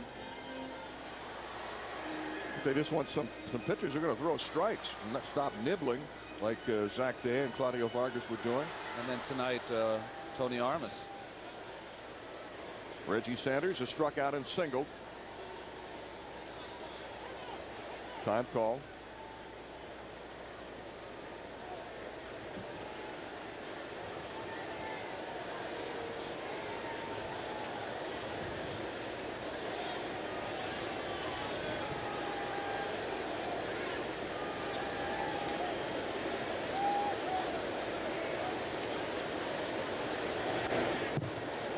Foul ball by Reggie Sanders. I was just thinking for us, Mel, we've got to go down there before the game tomorrow and introduce ourselves to all these new guys. Yeah, there's only 16 players left from opening day. Well, Jim Bowden says he's never seen anything like the injuries that have hit this team. And this, as we said, not a real deep team to begin with, but when you lose players like Jose Vidro and Termel Sledge and some pitchers, hard ground ball to Jamie Carroll, flips to Guzman and over to first, double play. 4-6-3. Well, good job by Sonny Kim so far, coming in throwing strikes. Got a ground ball for Grudzielanek that he got up the middle, but this one to Sanders is right to Jamie Carroll. Pretty easy double play. Ball was hit hard. Carroll, of course, with perfect toss, and Guzman knew he had plenty of time with that strong arm.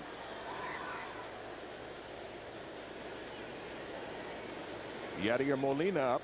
He's hit the ball hard twice, line to center and line to right, and takes a pitch low. It was a game earlier this year that Molina, who had been in a slump, came up with a runner in scoring position, and there were pinch hitters available. Tony La Russa stayed with Molina. Popped up into right field, and Jose Guillen makes the catch, but Tony La Russa stayed with him. He took some heat in the media for staying with him rather than pinch hitting, and he's come on to hit .349 the month of May, so it all worked out for Tony. We'll be back. Welcome back to St. Louis, the Gateway Arch, And here at the ballpark, Busch Stadium, the Cardinals leading 5-3. Some new faces in the dugout. We're going to see one more of them. Tyrell Godwin will pinch hit for the pitcher.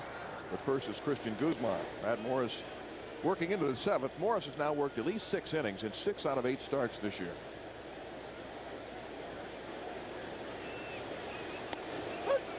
One and one to Guzman, who singled and scored in the 3rd and then grounded to first. His second time up against Morris.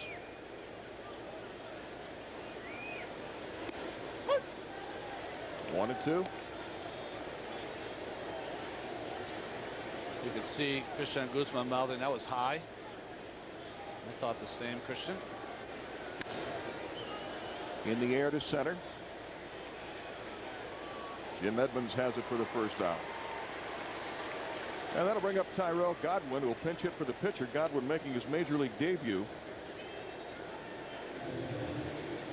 He was hitting .333 with 9 doubles, a triple, and 2 homers with New Orleans. Also had 11 stolen bases to lead the team.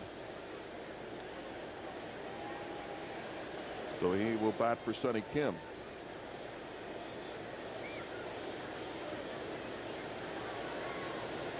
Godwin, a Rule 5 draftee in December of 2004 from the Toronto Blue Jays. He was a football player at the University of North Carolina. Pounded foul, 0-2 to Godwin. Well, Matt Morris has not changed his way of pitching to the Nationals. Doesn't even matter if there's a new guy in there. There's lots of breaking balls, one after another. He backdoors a curveball, and that's all for Godwin, who's called out on strikes in his first big league at bat. 8 strikeouts for Matt Morris. Tyrell's got to be thinking this is a tough league. 3 pitches. You got to go sit down. And now it's really beginning to pour now. Gary Majeski up in the bullpen, and it is pouring. Fans heading for cover. Strike one to Brad Wilkerson. It is an official game now.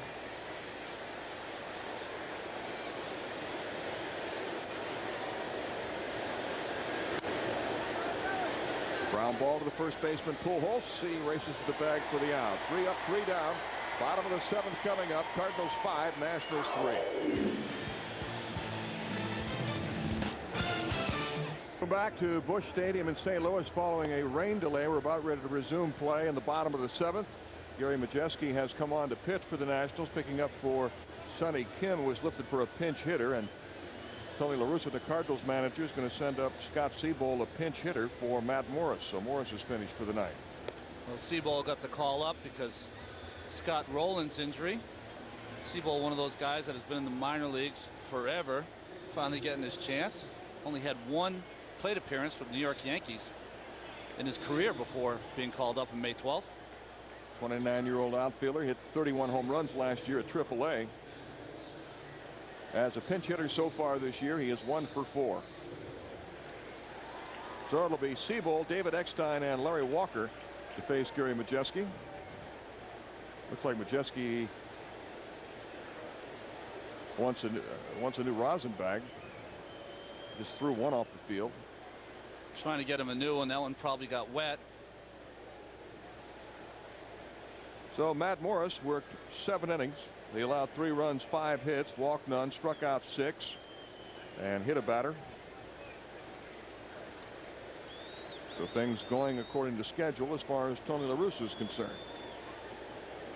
Well, it's the kind of effort the Nationals need every night, is 7 innings and a couple of runs, 2-3 runs, and that's what Morris was able to do for the Cardinals. Seabold goes after the first pitch and fouls it off. Seabold grew up in Pittsburgh and was a Pirates fan. He particularly liked Andy Van Slyke, Bobby Bonilla, Sid Bream.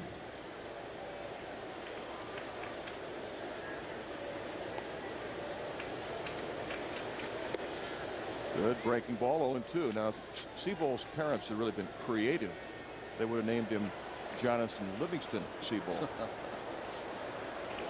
Julian Tavares up in the bullpen.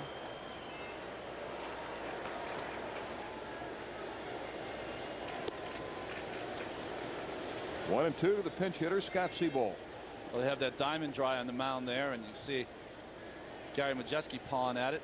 Just slipped on that last pitch. The rain delay was 27 minutes.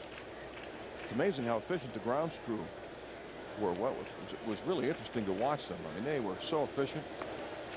Got it out, got the tarp on the field in about a minute and a half. Then when the tarp was taken off, they got the diamond dust down very quickly, and a lot of it.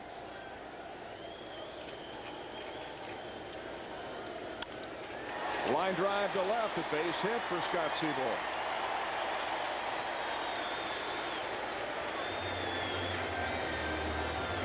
Sonny Kim worked one and give up one hit, and now Majeski gives up a leadoff single to Seabold. Cardinals have 7 hits so far.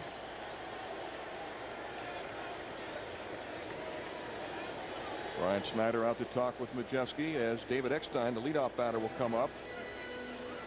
Eckstein grounded out into first, then walked in the third, and scored on Jim Edmonds' double. Walked again in the fifth and was thrown out trying to steal.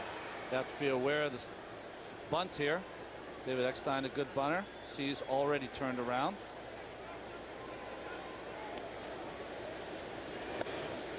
Ball 1. Did something interesting there, turned around the bunt and brought it back like he was going to hit, but the bunt was still on. Eckstein checking with the third base coach, Jose Akendo.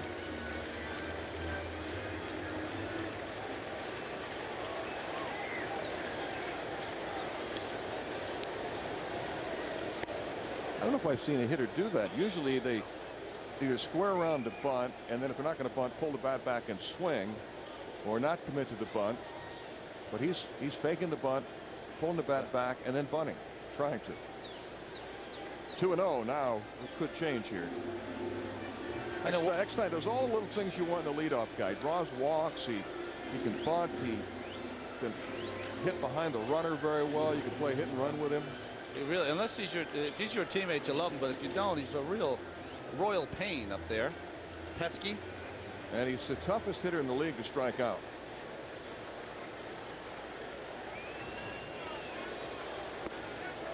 He works the count to 3-0.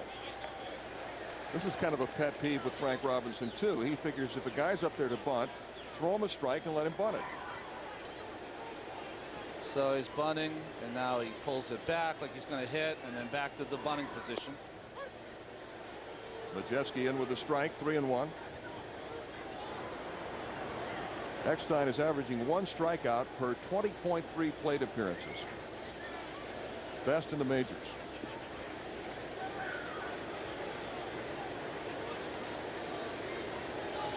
Now he's swinging, trying to go to right field, and came close. So the hit and run was on that time. Well, that's twice we've seen La Russa put it on 3-1. He also did it with Molina up. He might even do it 3-2 because Eckstein makes such good contact. Rarely strikeouts, like you said, so why not? The runner goes. He puts it in play. A slow rover to Jamie Carroll, who throws him out.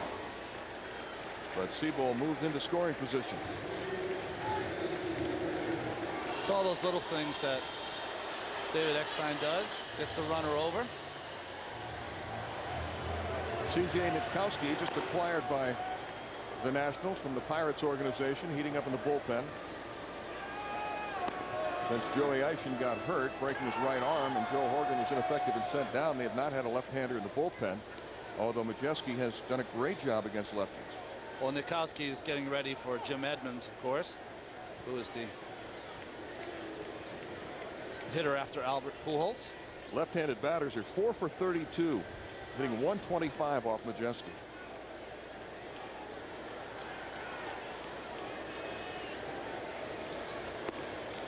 Fastball low to Larry Walker, who's been on base twice with a double and a walk and has scored 2 runs.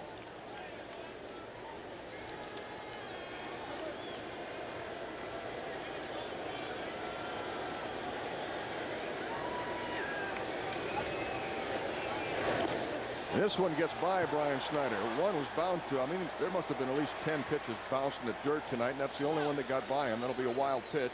Charged to Majewski, and Seabold moves to third. This ball bounced 5 feet in front of the plate. No chance. Just doing anything he can to try to get it. Impossible to get that in the middle of your body. Just such a bad pitch. Now a sacrifice fly would give the Cardinals another run. Infield playing part way in. 2-1 to Larry Walker.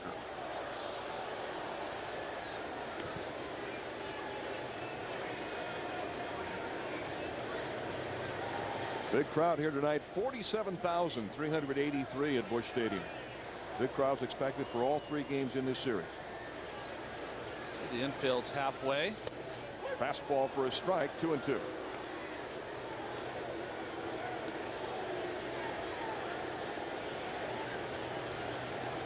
And the reason they can be halfway like that instead of on the grass is that Seabold runs all right, but he's not a speed demon. Strike 3 called. Walker not going to be very happy about that. Pitch looked a little low. He lets Brian O'Nora know about it. Well, good pitching by Gary Majewski, even though the pitch might have been low here. He went after him with an inside fastball, came back over the plate. You see it from the side. I bet you it looks like it has enough height, and it does. Albert Pujols up with 2 outs and a runner at third.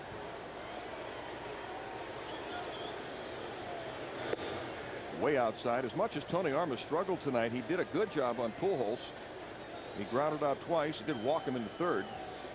He doesn't have a hit yet tonight. Gary Majewski had a hard time getting the ball inside the righties today so far in this inning. Schneider has called 3 or 4 inside, and he's missed away. A little low. 2-0 to Pujols. It's a better pitch there. He got it in.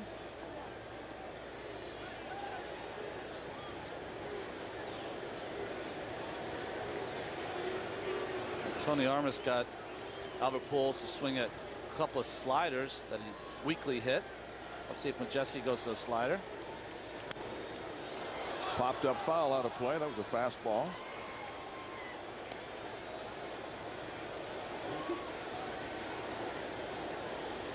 He only hits 400 with runners in scoring position. I'm telling you, he's making a mockery of the game.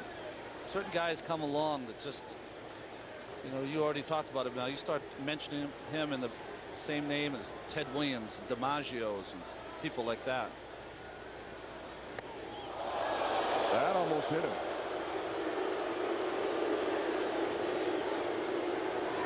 One of those fastballs is coming inside, and it runs inside.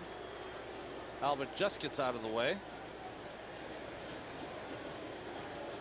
The ball was by him before he moved.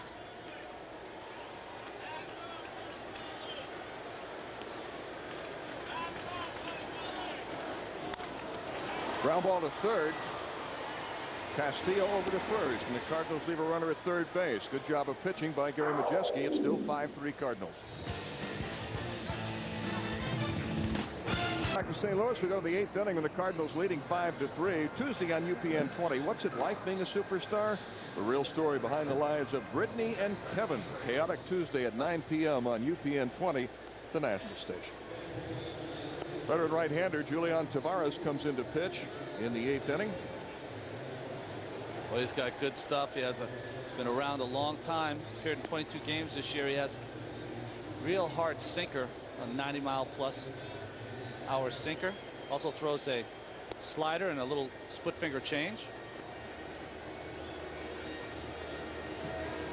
Well, the Cardinals are pretty solid from top to bottom, but their Achilles heel so far has been their bullpen. They have a terrific closer in Jason Isringhausen, but the middle relief hasn't always been consistent. Yeah, getting the ball to Isringhausen has been the problem, but Ray King, who had a great year for them last year, has struggled a little bit with his breaking ball. As soon as he comes around, he'll be in much better shape. So here come the Nationals trying to do something against the Cardinals bullpen. Jamie Carroll leading off the 8th inning. He is 0 for 3 with a run scored. Tavares, who first came up in 1993 with the Cleveland Indians. Fastball for a strike. He's also played with the Giants, the Rockies, the Cubs, the Marlins, and the Pirates before coming to St. Louis last year. Pretty emotional out there. A lot of passion when he's out there pitching. He's not afraid to throw inside. He's had many instances where shouting matches and guys coming out. Ball deflected to the second baseman. Grzelcyk throws out Jamie Carroll on a close play. So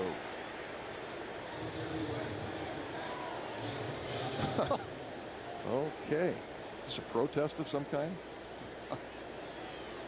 That's what happens if you wear blue to a Cardinal game. They make you put it over your head. Here's Nick Johnson, who doubled in 2 runs in the third. Was hit by a pitch the last time he was up.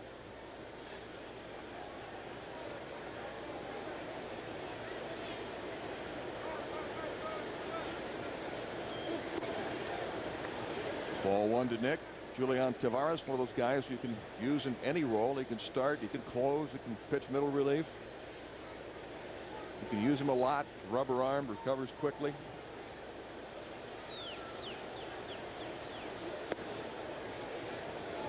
Two and 0 to Nick. You see that he likes to work down in the strike zone with that sinker. Those 2 pitches just missed.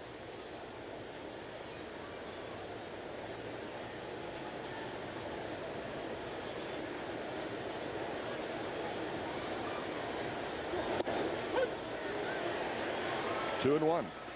Is there anyone on the Nationals team that gets more into a hitter's count than Nick Johnson? Every time you look, it's 2-1, 3-1.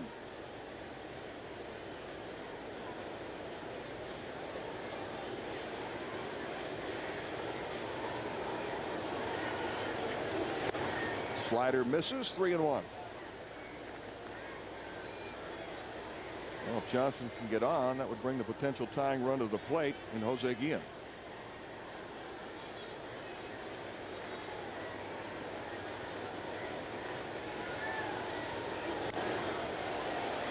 Three and 2. Well, Nick Johnson, when he gets into a hitter's count and you throw him a fastball out over the plate, he's going to hit it hard. It might not be a hit, but he's going to hit it hard. That's where he's at now. 3 and 2.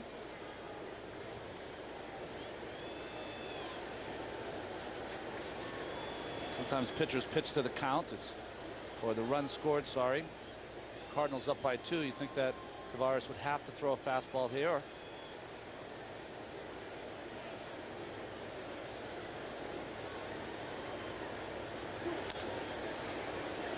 Ground ball foul. Talked about how important Jose Vidro is to this team. Vidro is 8 for 16 off the starting pitcher tonight, Matt Morris, and off Tavares, hitting .389 with a home run.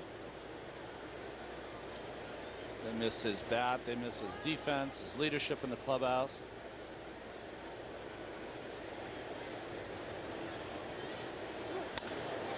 Well hit, right center field and deep, way back there. Oh, what a play by Jim Edmonds to run it down.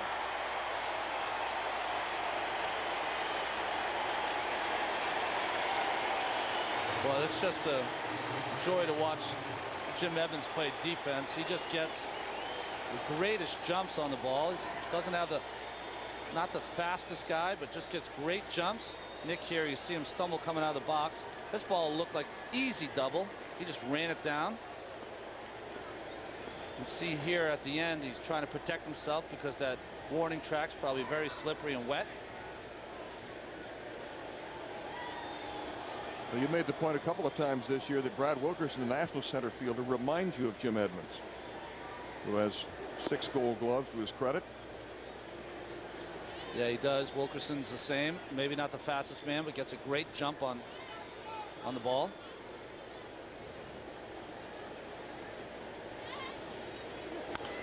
Ground ball to third. John Mabry over to first. And the Nationals are down in order. Jim Edmonds showing why he's one of the best center fielders in the game. Takes an extra base hit away from Nick Johnson. Inning here in St. Louis with the Cardinals leading 5-3.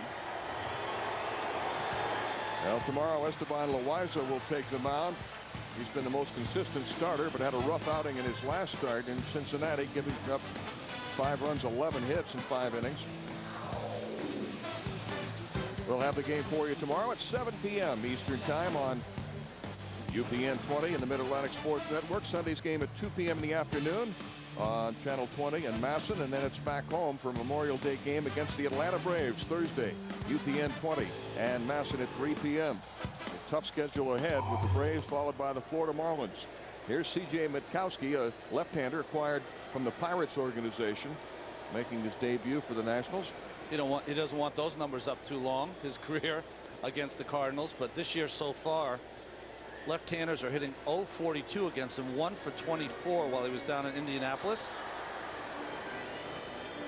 Mitkowski, a starting pitcher most of his career, spent several years with the Detroit Tigers. Jim Edmonds leading off the 8th inning. Edmonds hit a 2-run homer in the first, had a 2-run double in the third.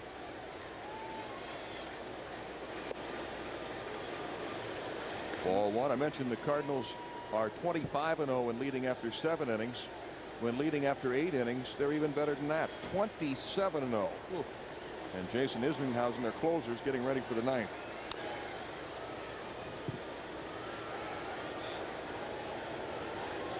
Gary Majeski worked 1 inning, gave up a leadoff single to Scott Seabold in the 7th. There's Isringhausen, the closer, but left the runner stranded at third. Another good outing for Gary. Just been really impressed with Majeski, ability to get those big outs.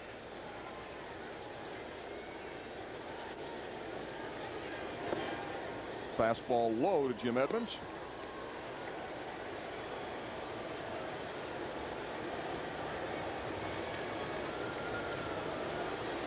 Edmonds is 0 for 9 lifetime against Nitkowski.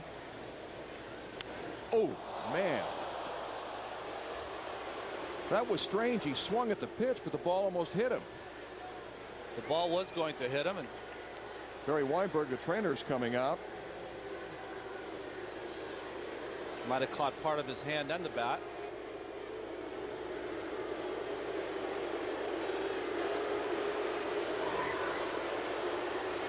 Obviously, Nitkowski not trying to hit Edmonds in this situation. This fastball runs back in on him. Looks like it caught a lot of the bat. So he gets right inside on him. Maybe hurt his hand when he fell here. That right hand goes underneath him. There's a foul, goes off the bat, throws the bat, and seems to land on his hand. But he's all right. I think that scared him more than anything.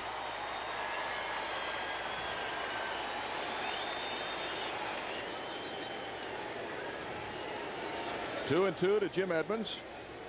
Facing a left-hander, C.J. Nitkowski, 32 years of age. Last year with the Yankees, but struggled and was with the Pirates AAA team this year and pitched very effectively.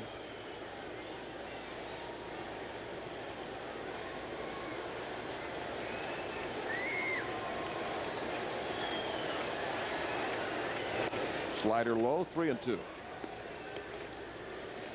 Well, you can see why he's effective. Nitkowski's slider's real late breaking slider. Hard to recognize that if you're a left-handed hitter. Edmonds just gets a piece of it. Another slider. Well, that's good to see that Nitkowski can throw that pitch for a strike. 3-2. Tony Armas started. He went 5 innings. Then Sonny Kim for an inning. Gary Majeski for an inning. And now Nitkowski. Boy, if somebody hadn't seen the Nationals play for a while and just happened to turn on the game tonight, they say, well, who are these guys? A slicing drive deep for left center field and in there for extra bases. Edmonds' 3rd hit of the game, all extra base hits. Well, coming into the game, we talked about how you had to handle Albert Pujols. The National pitchers have done a pretty good job of that tonight, but they haven't been able to get Jim Edmonds out. 3-2. Nitkowski comes in with a fastball. It's out over the plate. Anything out over the plate, no chance with it, Jim Edmonds. That's his power area. Just hits it over the head of Ryan Church, who slips on that wet turf in left field. So Edmonds is 3 for 3, 2 doubles, a home run, and 4 runs batted in. John Mayberry drops a bunt. Nitkowski to first. Edmonds moves to third on the sacrifice. And a chance for the Cardinals to pick up an insurance run. Well, good job by John Mayberry getting that bunt down. Frank Robinson is coming to the mound.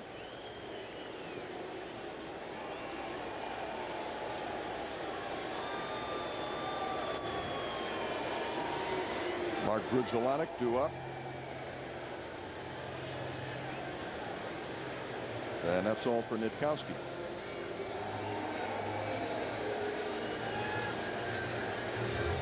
So we'll get another pitching change, and we'll be back. Luis Ayala on his way in. Castillo talking things over. Say groups of 25 or more receive great discounts at RFK this season. For more information, call a group sales rep at 202-675-NAPS. Luis Ayala comes out of the bullpen for the 27th time. He was second in the National League with appearances beginning play today. Comes in to face Mark Grudzielanek with Jim Edmonds at third and 1 out. Last time he pitched, of course, was that 14-inning game where he got the loss, giving up the game-winning hit to Randy Kiesler, the pitcher. In this situation, as a pitcher, you're trying to get a strikeout or a pop-up. Luis Ayala is usually a ground ball pitcher, so the infield's going to be in. Mark Grudzielanek up there. He's 1 for 3. Singled his last time up. Hitting .308 with runners in scoring position coming into this game. Too low, ball 1.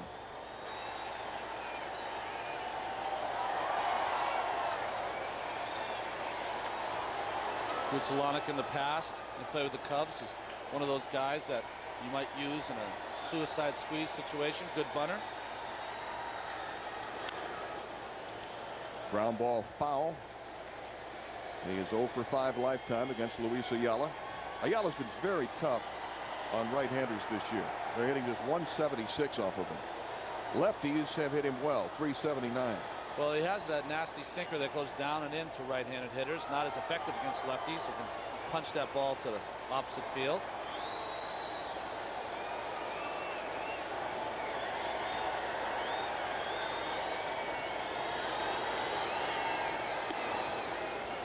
Fastball outside. 2-1 to Grudzielanek. Wanted to throw a strike there, but probably want to make sure he missed. It's not over the middle of the plate, and he'll come back in usually with that sinker. Jim Edmonds at third. Cardinals leading 5-3. High slider misses. 3-1.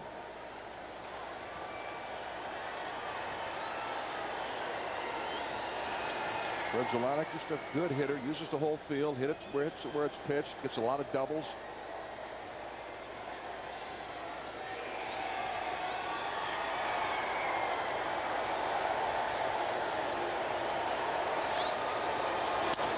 He breaks his bat, but drives in a run. Edmonds jogs home, and it's 6-3 Cardinals. That run is charged to C.J. Nitkowski. Well, you talked about it, Mel. That's the kind of hitter that Grudzielanek is. He just makes sure he stays inside the ball. Doesn't want to hit a ground ball to the left side. Trying to go to the right field the whole at bat there. So he just forces that ball over Carroll's head. With the infield drawn in, easy hit. Jim Edmonds with a 6th Cardinal run. Only 1 out as Reggie Sanders comes up with Grudzielanek at first. That's his 19th run batted in. C.J. Nitkowski worked the third of an inning, giving up 1 run, 1 hit. Sanders wailing in a first pitch fastball. It's a little dangerous hitter here for Luis Ayala. Reggie Sanders is a notorious low fastball hitter.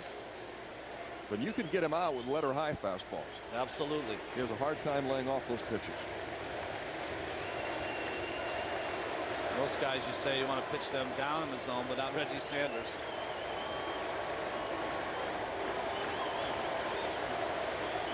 Reggie hit 22 home runs last year for the Cardinals.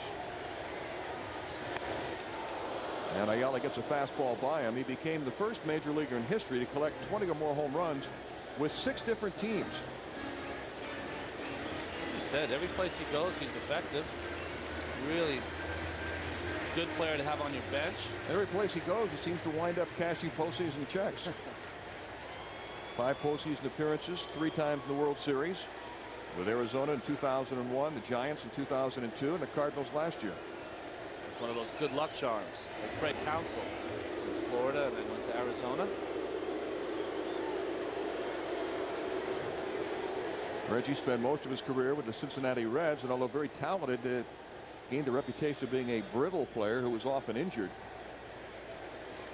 But he's been healthy and in great shape, playing now at the age of 37, is still quite effective. He got into yoga a couple of years ago and feels that has really helped him. Strike 3 call.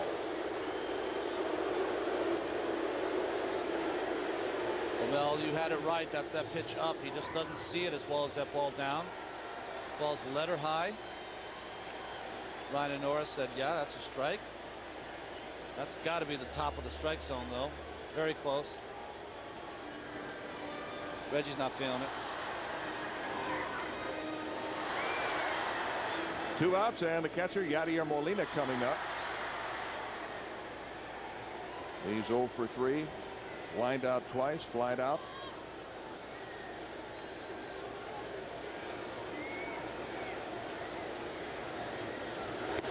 Fastball for a strike. Well, Nikowski, who we talked about in the minor leagues, was left-handers hit 1 for 24 off him. Charged with this run because Edmonds hit the left center. There aren't many Jim Edmonds down there in AAA, though. No.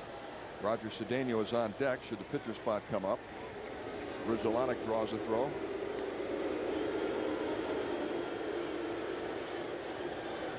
In the 9th, the Nationals will send up Ryan Church, Vinny Castilla, and Brian Schneider to face Jason Isringhausen.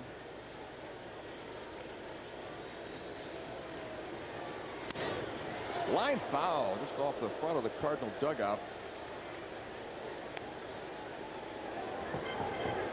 Cardinals have gone 15-9 at Busch Stadium this year, 30-16 overall. Tied with the Orioles for the 2nd best record in the majors, behind the White Sox. And gaining momentum. If they win tonight, that'll be 4 in a row. They swept the 3-game series from the Pirates to start this homestand.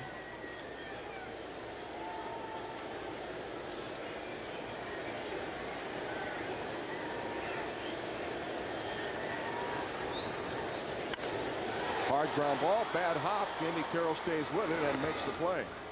Cardinals pick up a run. The end of 8, they lead 6-3. Chance for the Nationals as we go to the 9th inning. Jim Edmonds has been the story tonight with 3 hits, 3 for 3, 2 doubles, a home run. In the 6th, the Nationals had their chances, though. Well, Ryan Church with 1st and 3rd. Nobody out, strikes out. First pitch swinging. Vinny Castilla pops out to John Mabry. And finally, Brian Schneider strikes out. So the best chance for the Nationals, they weren't even able to put the ball in play, try to plate one of those runs. And it looks like right now that was their last chance with stopper Isringhausen in. 12 for 12 in save situations, and he missed 2 weeks because of a strained oblique muscle. And still, he's only 2 back of the National League saves leader with 12. The one stat there I see, though, 10 walks, tells me that he can occasionally get wild, put some people on base, and maybe get one of those key hits. But the Nationals have been really struggling to get. The King is here.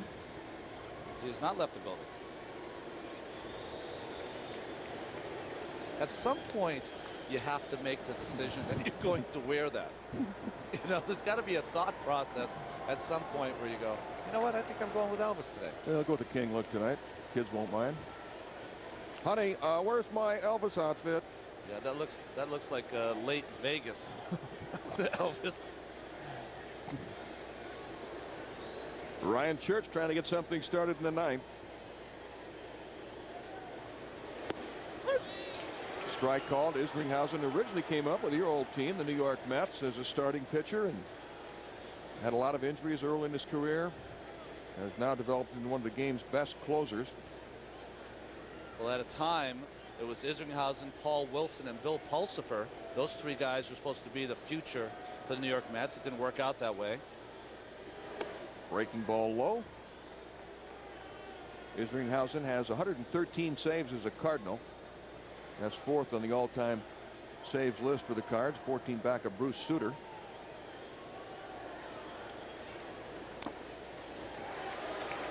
One and two. Isringhausen has been throwing a lot of cutters. In the past, he would just come out and throw it as hard as he could for as long as he could with a great overhand breaking ball, but started to pick up this cutter and is throwing more of it, and it has a little better control with it than he did with his straight fastball.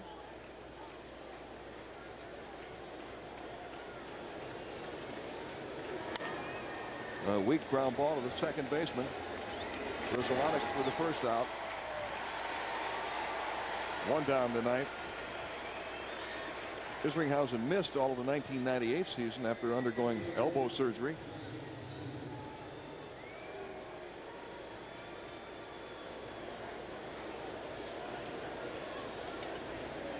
Vinny Castilla. He's 1 for 3. Had a bloop single his first time up.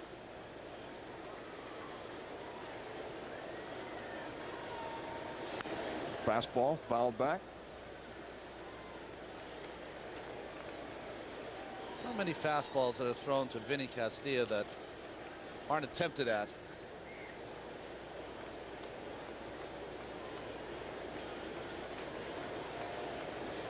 Vinny has had some success against Jason Isringhausen. He's 6 for 18 with 2 home runs off of him. Fastball misses inside, 1-1.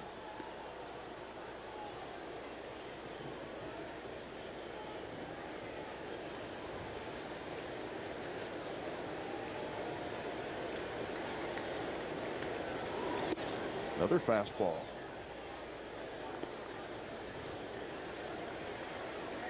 Well, Tony La Russa's always had a great closer. In Chicago, he had Bobby Thigpen. In Oakland, Dennis Eckersley. And here it's been Isringhausen.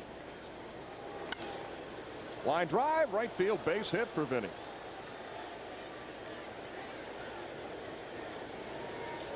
That'll bring up Brian Snyder. Well, after the 2 pitches inside for balls, Isringhausen goes back outside with a little cutter. Good job of hitting by Vinny. Goes that way. Just gets it past Rizalonic.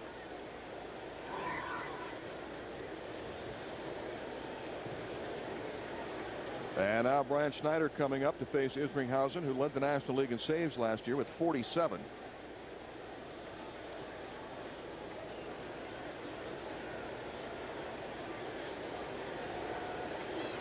Fastball for a strike. With those 47 saves, he tied the Cardinals club record set by Lee Arthur Smith back in 1991.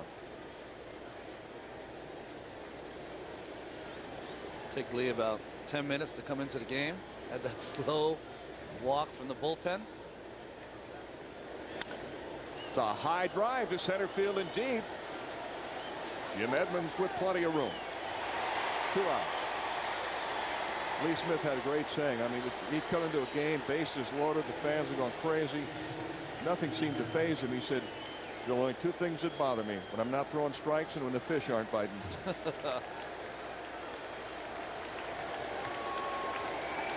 Christian Guzman up with 2 outs and a runner at first.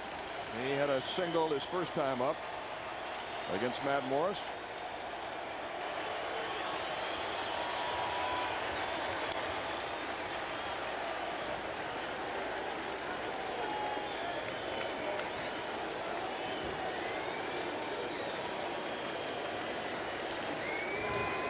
Guzman 0 for 2 lifetime against Jason Isringhausen.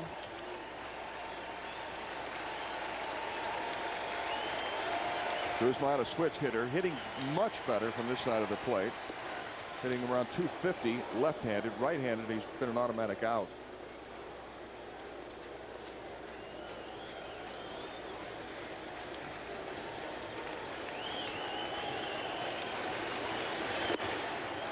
A little low. Guzman hitting 247 from this side of the plate. Batting right-handed, he's 5 for 60. 083.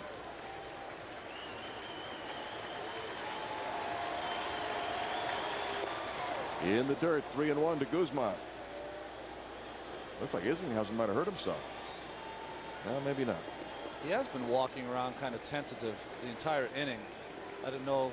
I haven't seen enough of him in the closing role to know if he's worried about anything. And here comes Molina to talk to him. See if he's all right. Same thing that we saw. I guess Molina saw. Tony La Russa and his longtime pitching coach, Dave Duncan. They've been together in Chicago, Oakland, now here. Two of the best in what they do.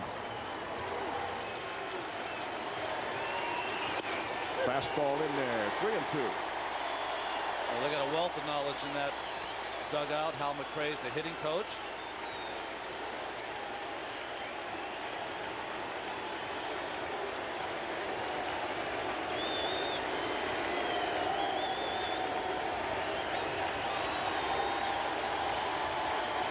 There goes the runner, Castilla. Guzman strikes out, and that's the ball game. Jason Isringhausen picks up his 13th save in 13 tries, and the Cardinals win their 4th straight. Well, the 3-2 pitch after the fastball away comes in with that cutter. The new pitch that he's using just moves about 6 or 8 inches inside, just enough for Guzman to miss right underneath his bat.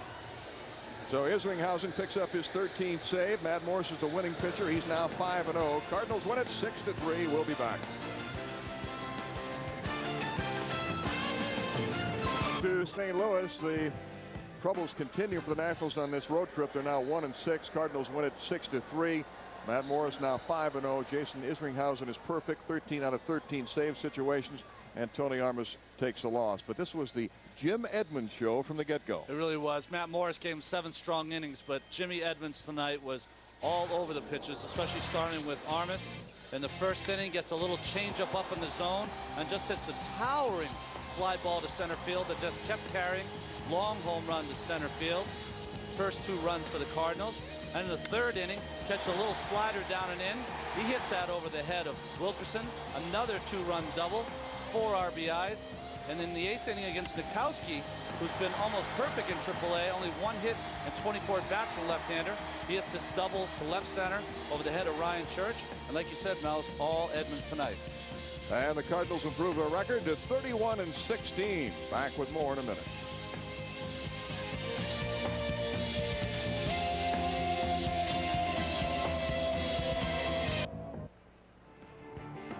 A big crowd of over 47,000 here in St. Louis. They go home happy tonight as their Cardinals beat the Nationals 6-3 in the opener of this 3-game series. For Ron Darling, I'm Mel Proctor. Join us tomorrow at 7 p.m. on the Mid-Atlantic Sports Network and UTN 20 as the Nationals face the Cardinals in Game 2 of this 3-game series from Busch Stadium. This has been a presentation of the Mid-Atlantic Sports Network. Good night, everybody.